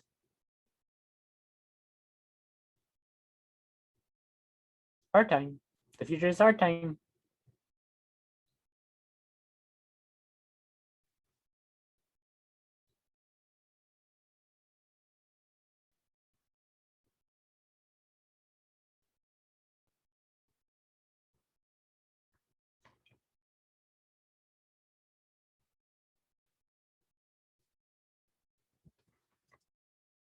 They're trying to sync up his brain.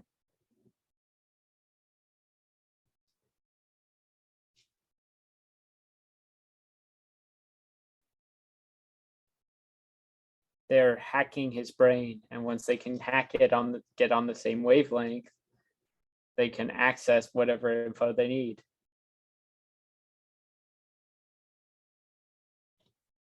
No. Mm-mm.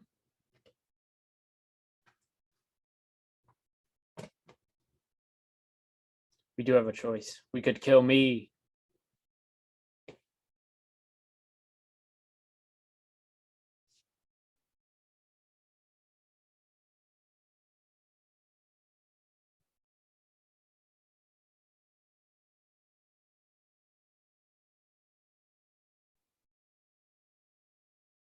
He talks very heavily with his like lower lip.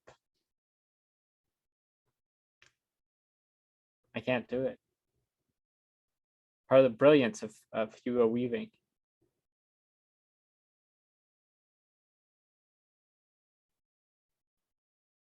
Wait.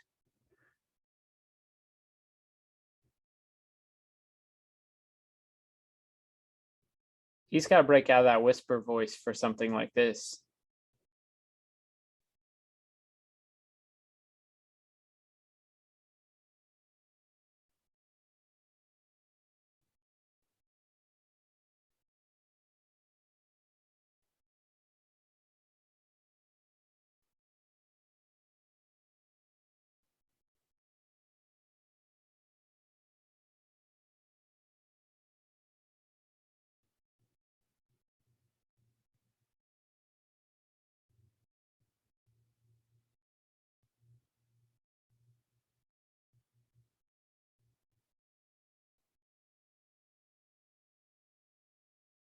You might as well call me Dave.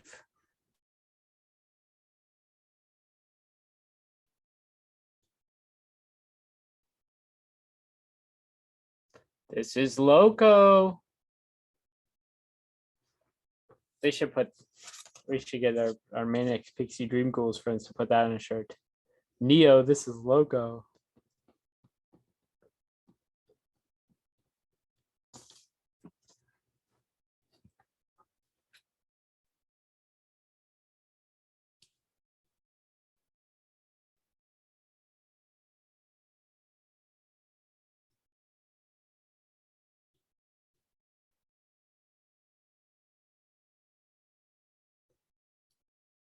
Here we go.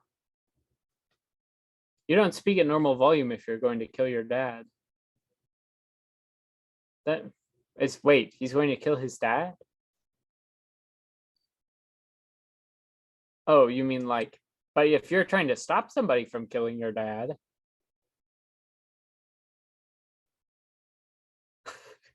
I believe I'm a better friend.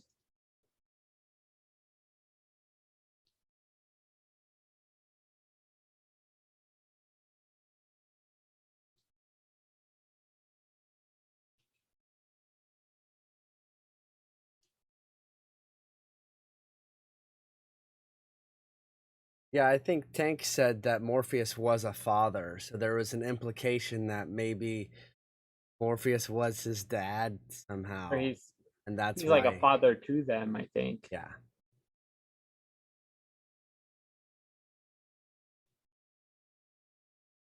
You get a sense in the sequel films that there's a woman that Morpheus was involved with, but you don't necessarily get a sense, I think, that they've had a lasting relationship that has led to children.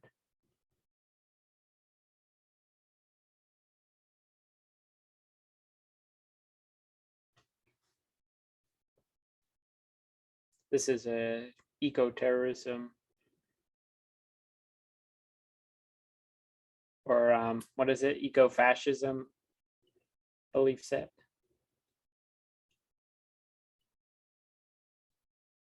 Foreshadowing.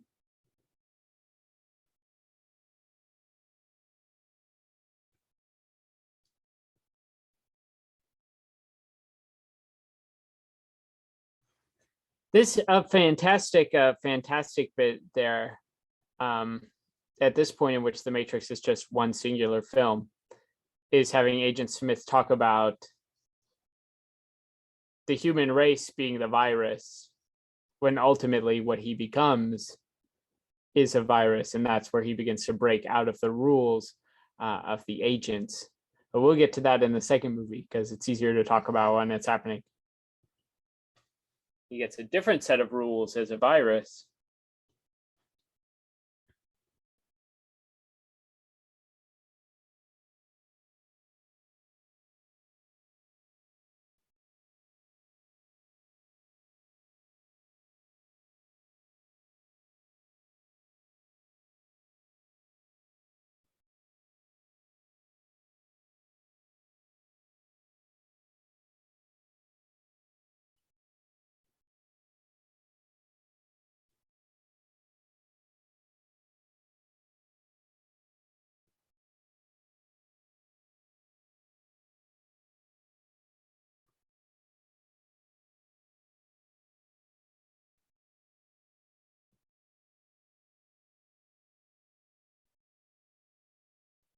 This is where we get a sense that Agent Smith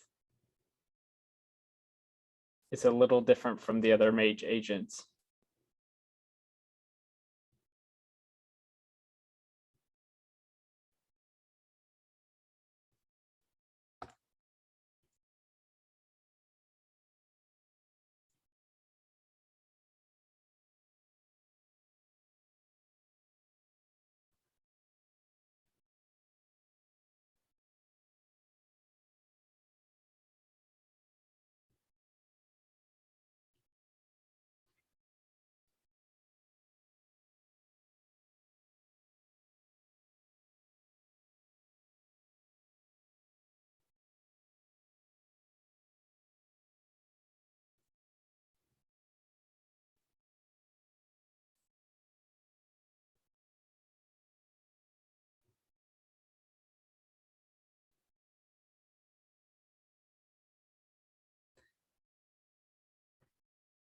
I wonder what Agent Smith kind of pictures as the alternative for whatever it is.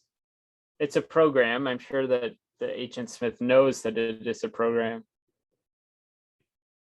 And its end goal is to get out of the Matrix, or to make it so that it does not need to exist. And by getting rid of everybody who lives outside of the Matrix, there's no purpose for Agent Smith to be in the Matrix, a place that he hates.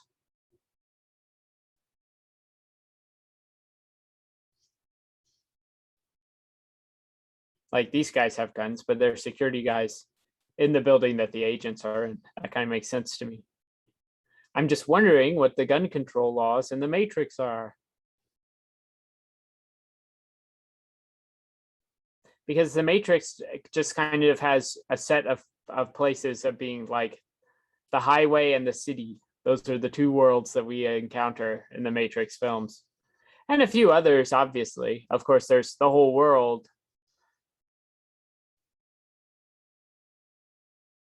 But they don't tie it. It's not specifically like we are in New York, we are in a thing. there's not a specific city that the Matrix is supposed to be happening other than the city. And when you live in a simulation, does it matter what the city is?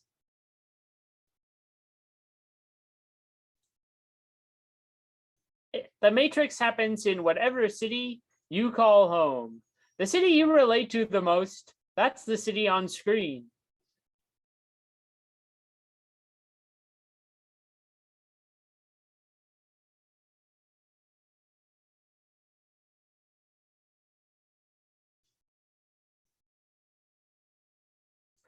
Killer move.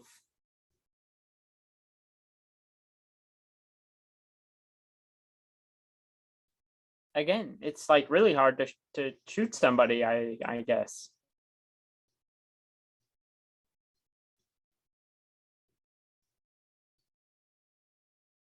Like the beauty of this scene is really part of what makes it look so cool. It's like they're missing a lot. So there's a lot of carnage. There's a lot of like damage happening.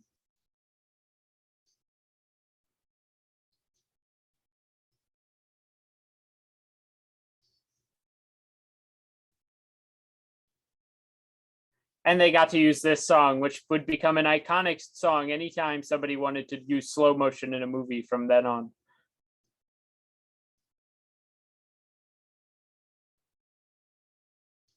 Gotta get that bag.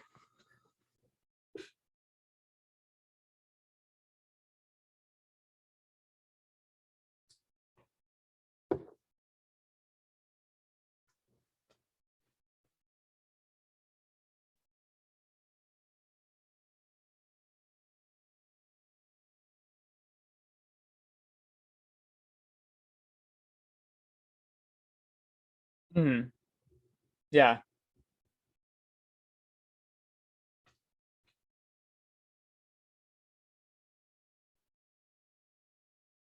Oh, it's a bomb.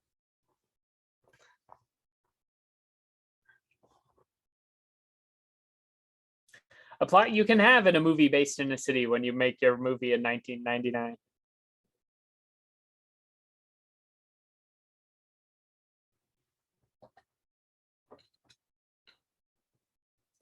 If there's anything about the human spirit, it's its resiliency.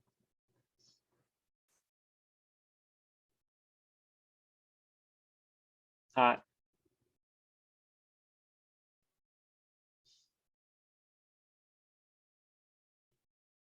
There's no elevator.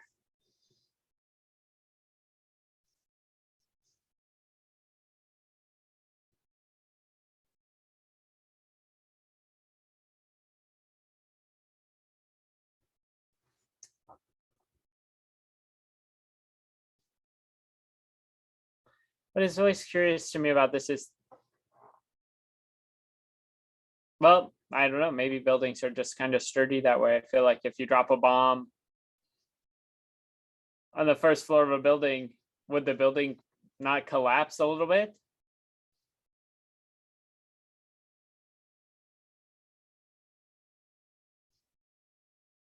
Woo! Right in the brain.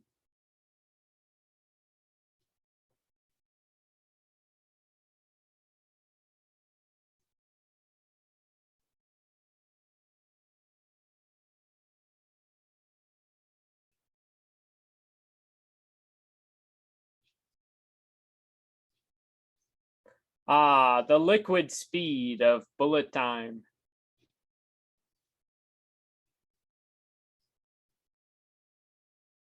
Ooh.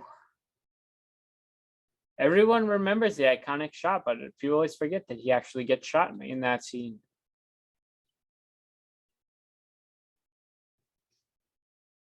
I like how they both have competing like one-up lines. Yeah, and then you turn back into another person. So that does kind of answer the question. What happens if you go through an agent? But one could assume that because he died, the agent got beamed out of there. Well, that agent might have also died. What was that? That agent must have also died because, like, if you die in the Matrix, you die in real life. So that program probably also died. Yeah, I would think it's either something like that or it just kind of resets. I think it depends, because I think what we see happen with Agent Smith is a special case. Might not be as pertinent with the other agents. I mean, it's like, yeah, she did kill an agent. It's dead. I'm not sure because the body transfers back into the original human being that it was before.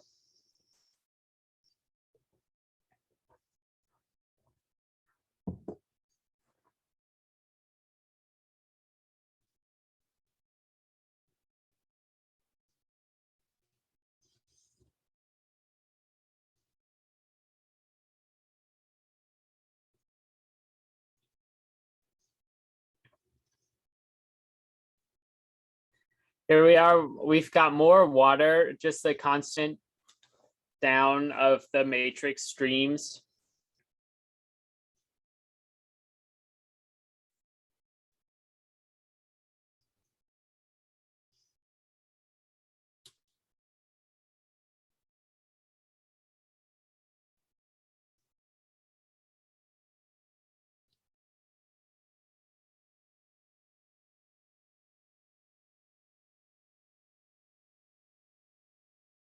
Great music here.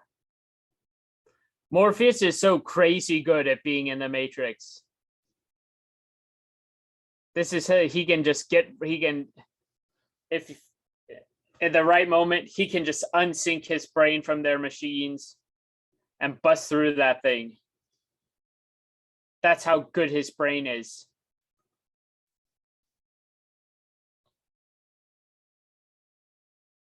Gosh, everybody skinning it in the leg. Oh.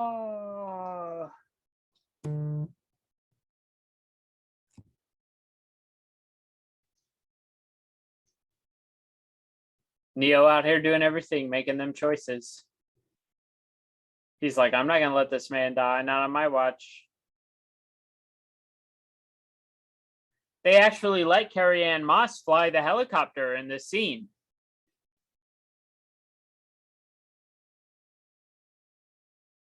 That's not true.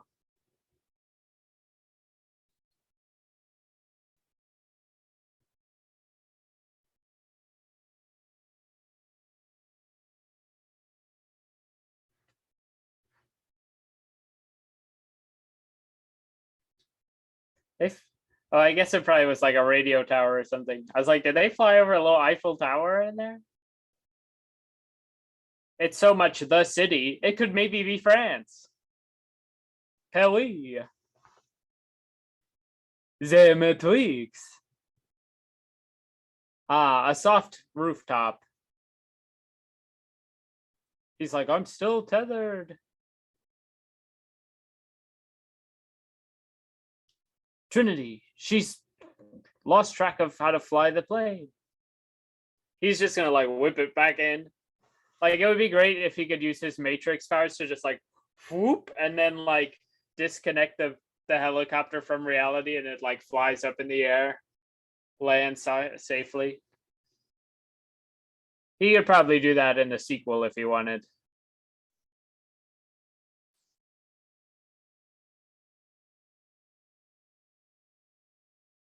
Here's what I do love is the use of that little reality ripple. Like, it does feel like a very matrixy thing that first there's a wave would go across the space before the things shatter. But you look at matter, like, and you hit things, there's that a little bit of that wobble.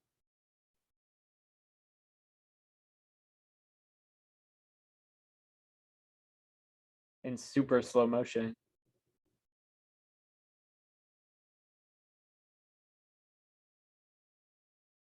I think for it to be as slow for that to show up, it would be like unbearably slow to watch the helicopter hit the thing. So they kind of have to like meet it somewhere in the middle. So it's kind of unclear if that's a slow motion effect or not.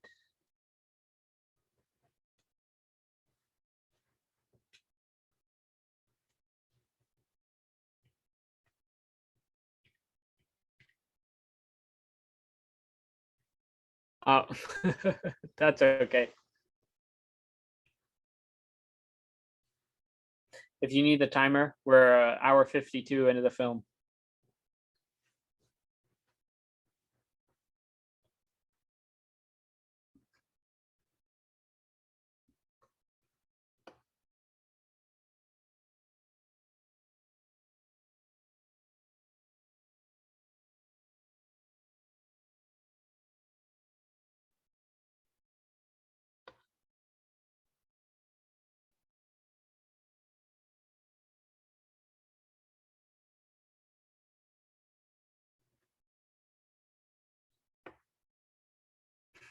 You first, Morpheus. You've already almost died today.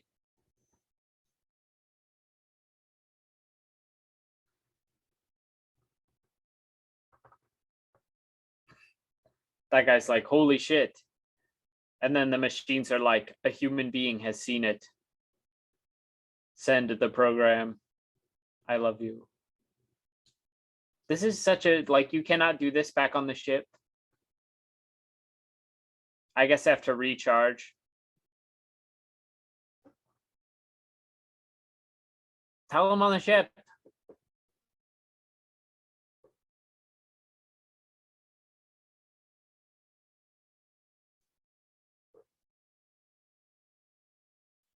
I truly do not know what she's gonna say, unless she's like, I have to fall in love with you. I'm pretty sure she's not like, I don't love you.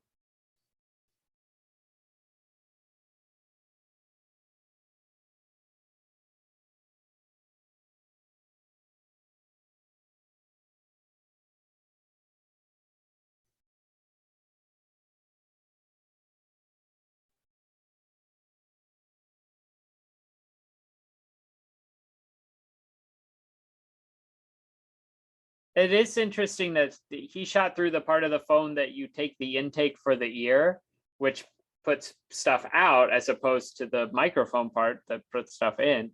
You would think that's the part that would pull you into the matrix, but I don't know. Maybe the phone has to have both parts. If you break one, you break the other. It did seem like the animation, though, it started at the ear. So I think, like, hearing the real world Right. signal, maybe the animation did start from the ear. It's closer to the brain, but I just feel like the way phones are constructed. You're empty.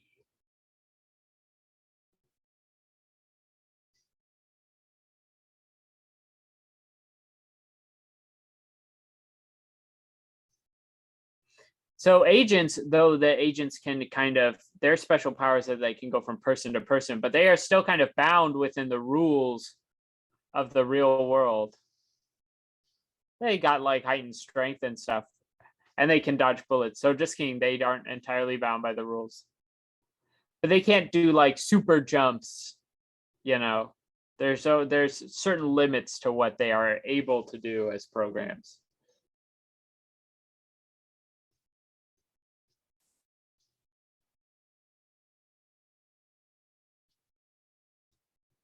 They do not have Agent Smith power as far as Agent Smith is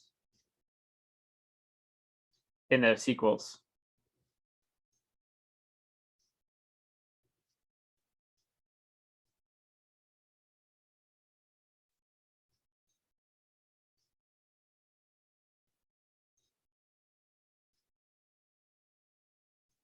Because ultimately what the agents are is they are an artificial intelligence.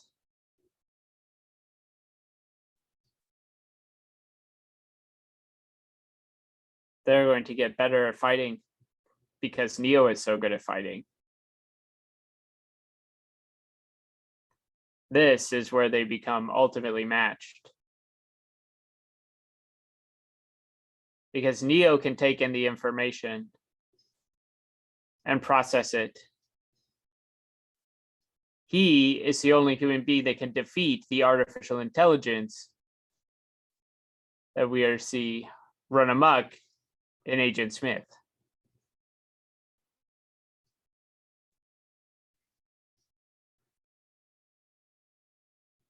I love that. Hit him in the throat with the finger extension. Oh, yes.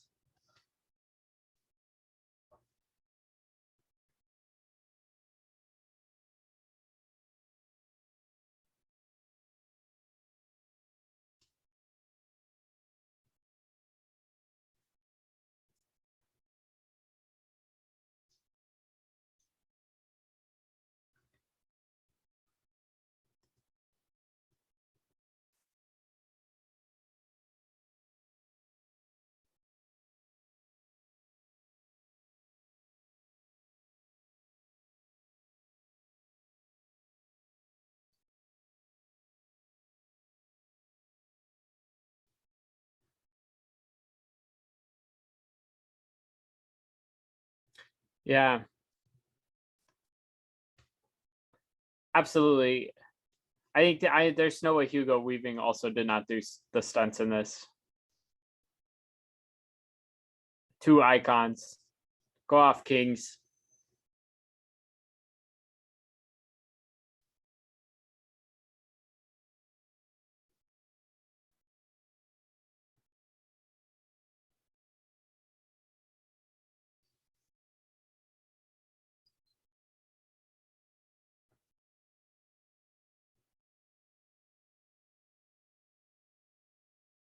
Oh, my name is Neo. Sorry. Yes, I totally spaced on that one. I was busy thinking about him getting hit by the train. Yep. There you go. Tally's up to 8, but I was not looking for other moments in the other fights.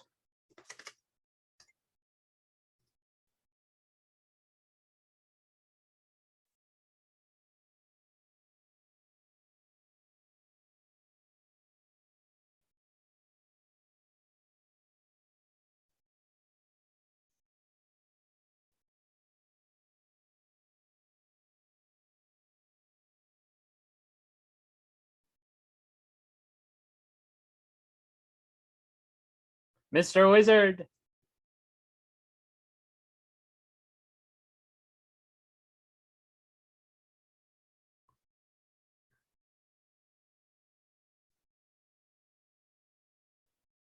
See, these are some of the agents that did get killed earlier in the bullet fight. So we know that the program just reboots.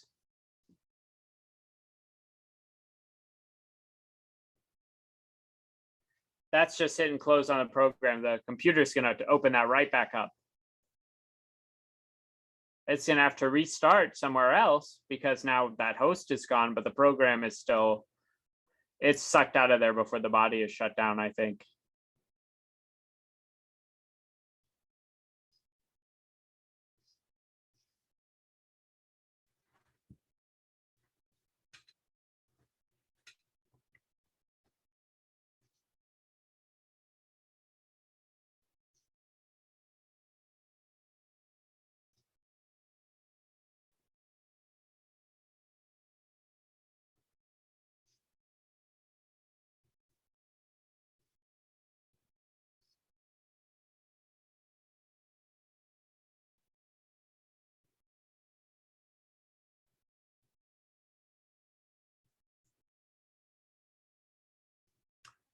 Okay, clock's on now. Tank ready at the Sentinels.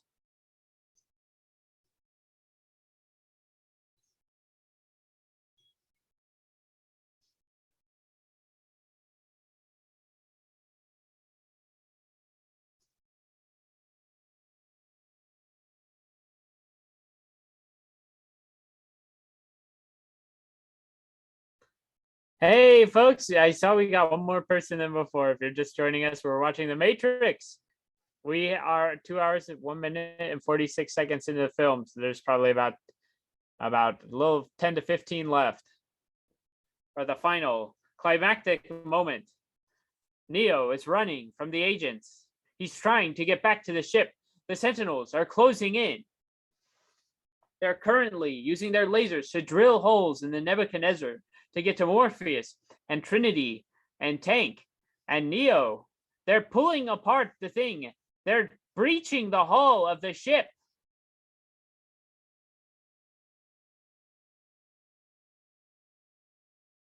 It's only a matter of time before they find the room.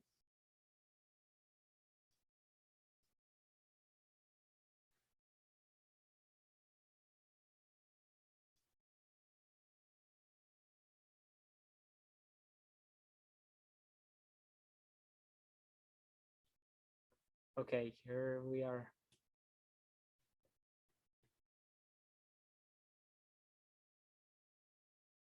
This is where it comes back.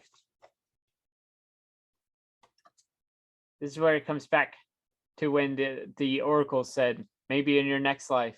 In your next life, maybe. In reference to Neo being the one. Now, this could tie into the next film. Maybe she's like, oh, not in this life, but in that one. But here what we have.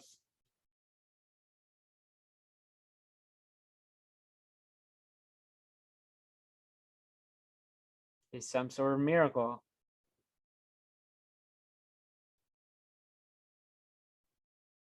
But if Neo knows that there is no spoon, he knows if he has found it fully, then he knows, if that's not air you're breathing, then the heart in this body does not need to beat for him to still be alive.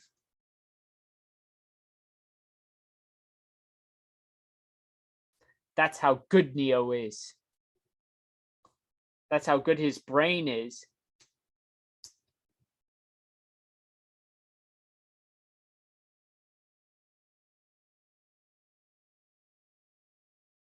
Exactly. There are no bullets. If there's no spoon, there are no bullets.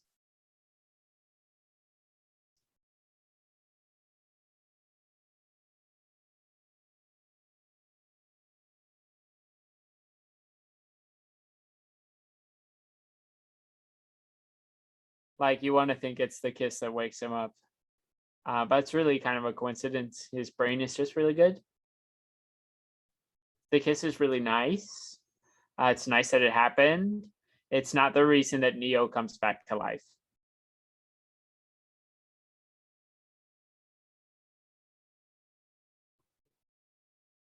But clearly he does like being domed, because she says, now get up to him like that in the real world. And he gets up and he's like, yeah, motherfucker, I will. That's what love is. And here he's stopping the bullets.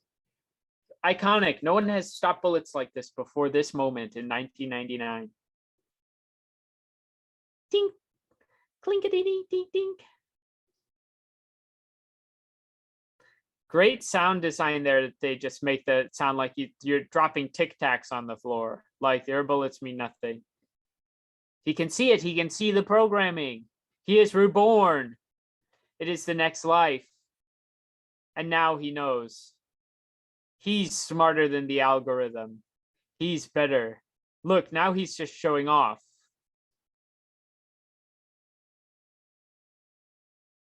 Boom. Here is where it's different. Oh, incredible kick.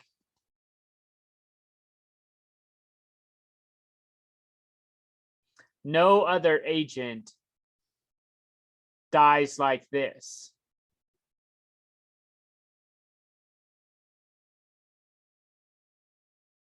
And we know that when the agents die, their programming does not turn them off. They reset.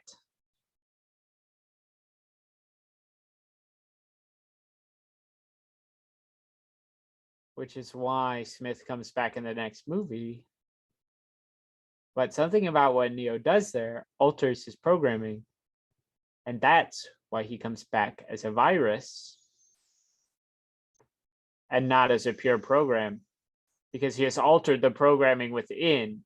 He has gone inside Agent Smith, changed his program to make him explode. And so now when he reboots, his programming is different. He's not constantly exploding. He is something else.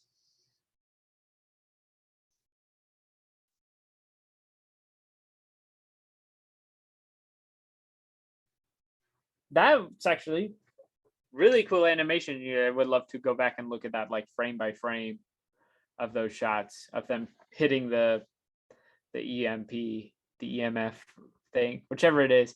One turns off all computers, and the other will let you detect ghosts. I think the EMP turns off the technology. The EMF is the ghost machine. It's possible to get these wires crossed at 11:21 on a Thursday evening. This is where they're like, by the way, there could be a sequel if you're good.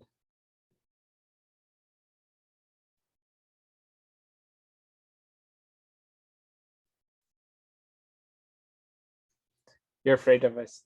There you go. Trans people at cis people. Yes. Without cis people. 10, 11, 12.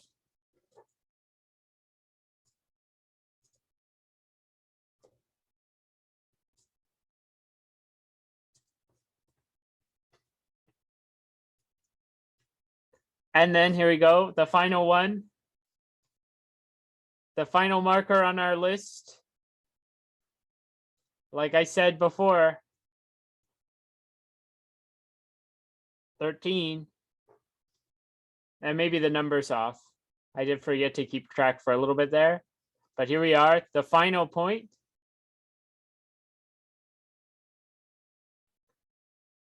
The last bit of trans allegory in the matrix. Confirmation. Flight. That's been The Matrix by the Wachowski sisters. Would be a good thing for Warner Brothers to maybe go in there and update these credits.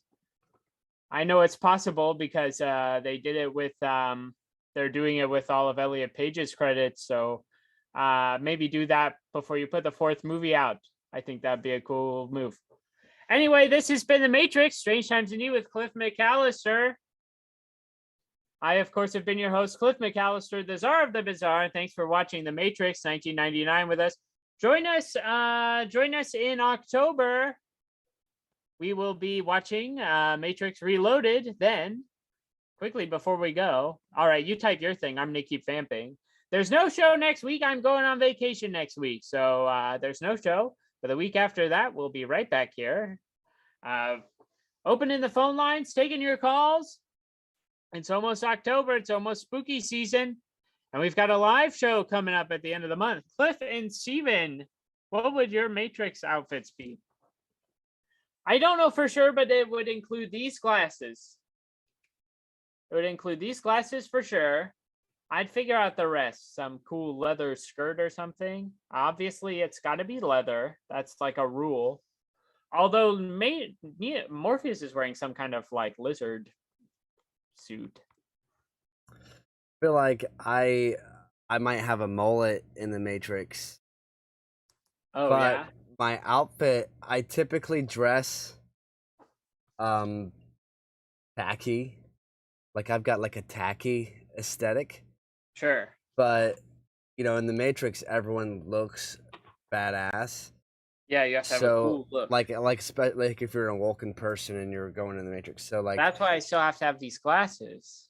I'm sure I'd look razor sharp, but yeah, like just like you might have the glasses. You can go in and you can be whatever you want, and they're just like, this is what's cool for us, is this vibe. There'd be one thing like that stands outside of the like looking sharp. Mm-hmm. I'd probably want to wear all white, but I might be not special enough to wear all white, but like be like all black. But there'd be like one article of clothing that just like didn't quite fit that sleek and crisp aesthetic. Steven, there's no special enough in the Matrix. Whatever you want to be in the Matrix, that's what you get to be. If you want to wear a white suit, you don't have to worry about not being special enough. You are special enough. Oh, no, I've got it.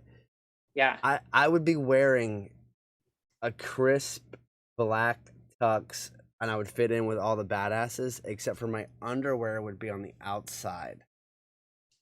Oh, okay, cool. Just be like, oh, wait, what? Yeah. Yeah. And a mullet. I feel like you gotta use like some sort of like you tweak the programming, because it's like with Morpheus's glasses that just stay on, but you tweak the programming, you get like a cool skirt that is also like lightweight and has pockets for all your guns. And it's razor sharp, so if you twirl, you can cut people. Yeah. There you go. All right, well, there it is. I think, consider that for your fan art. and we'll think about that even more in time for the next one. Thanks so much, everybody, for tuning in.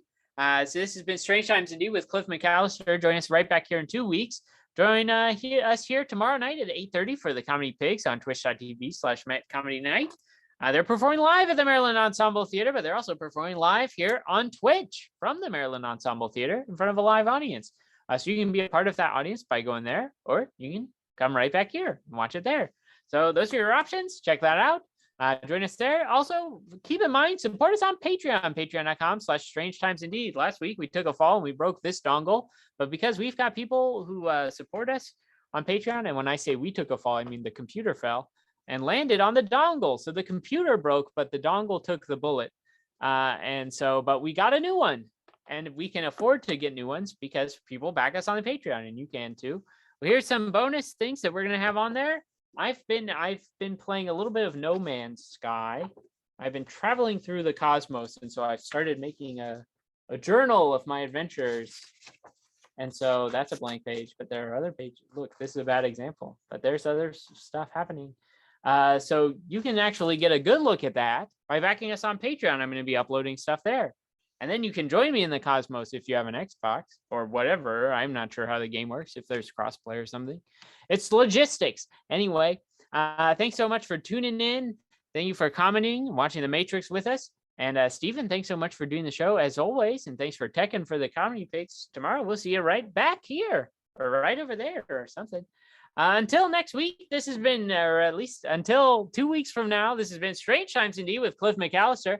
I've been your host, Cliff McCallister, the Czar of the Bizaare. Tune in 2 weeks and share your encounters with the unexplained. Until then, stay strange, terrestrials.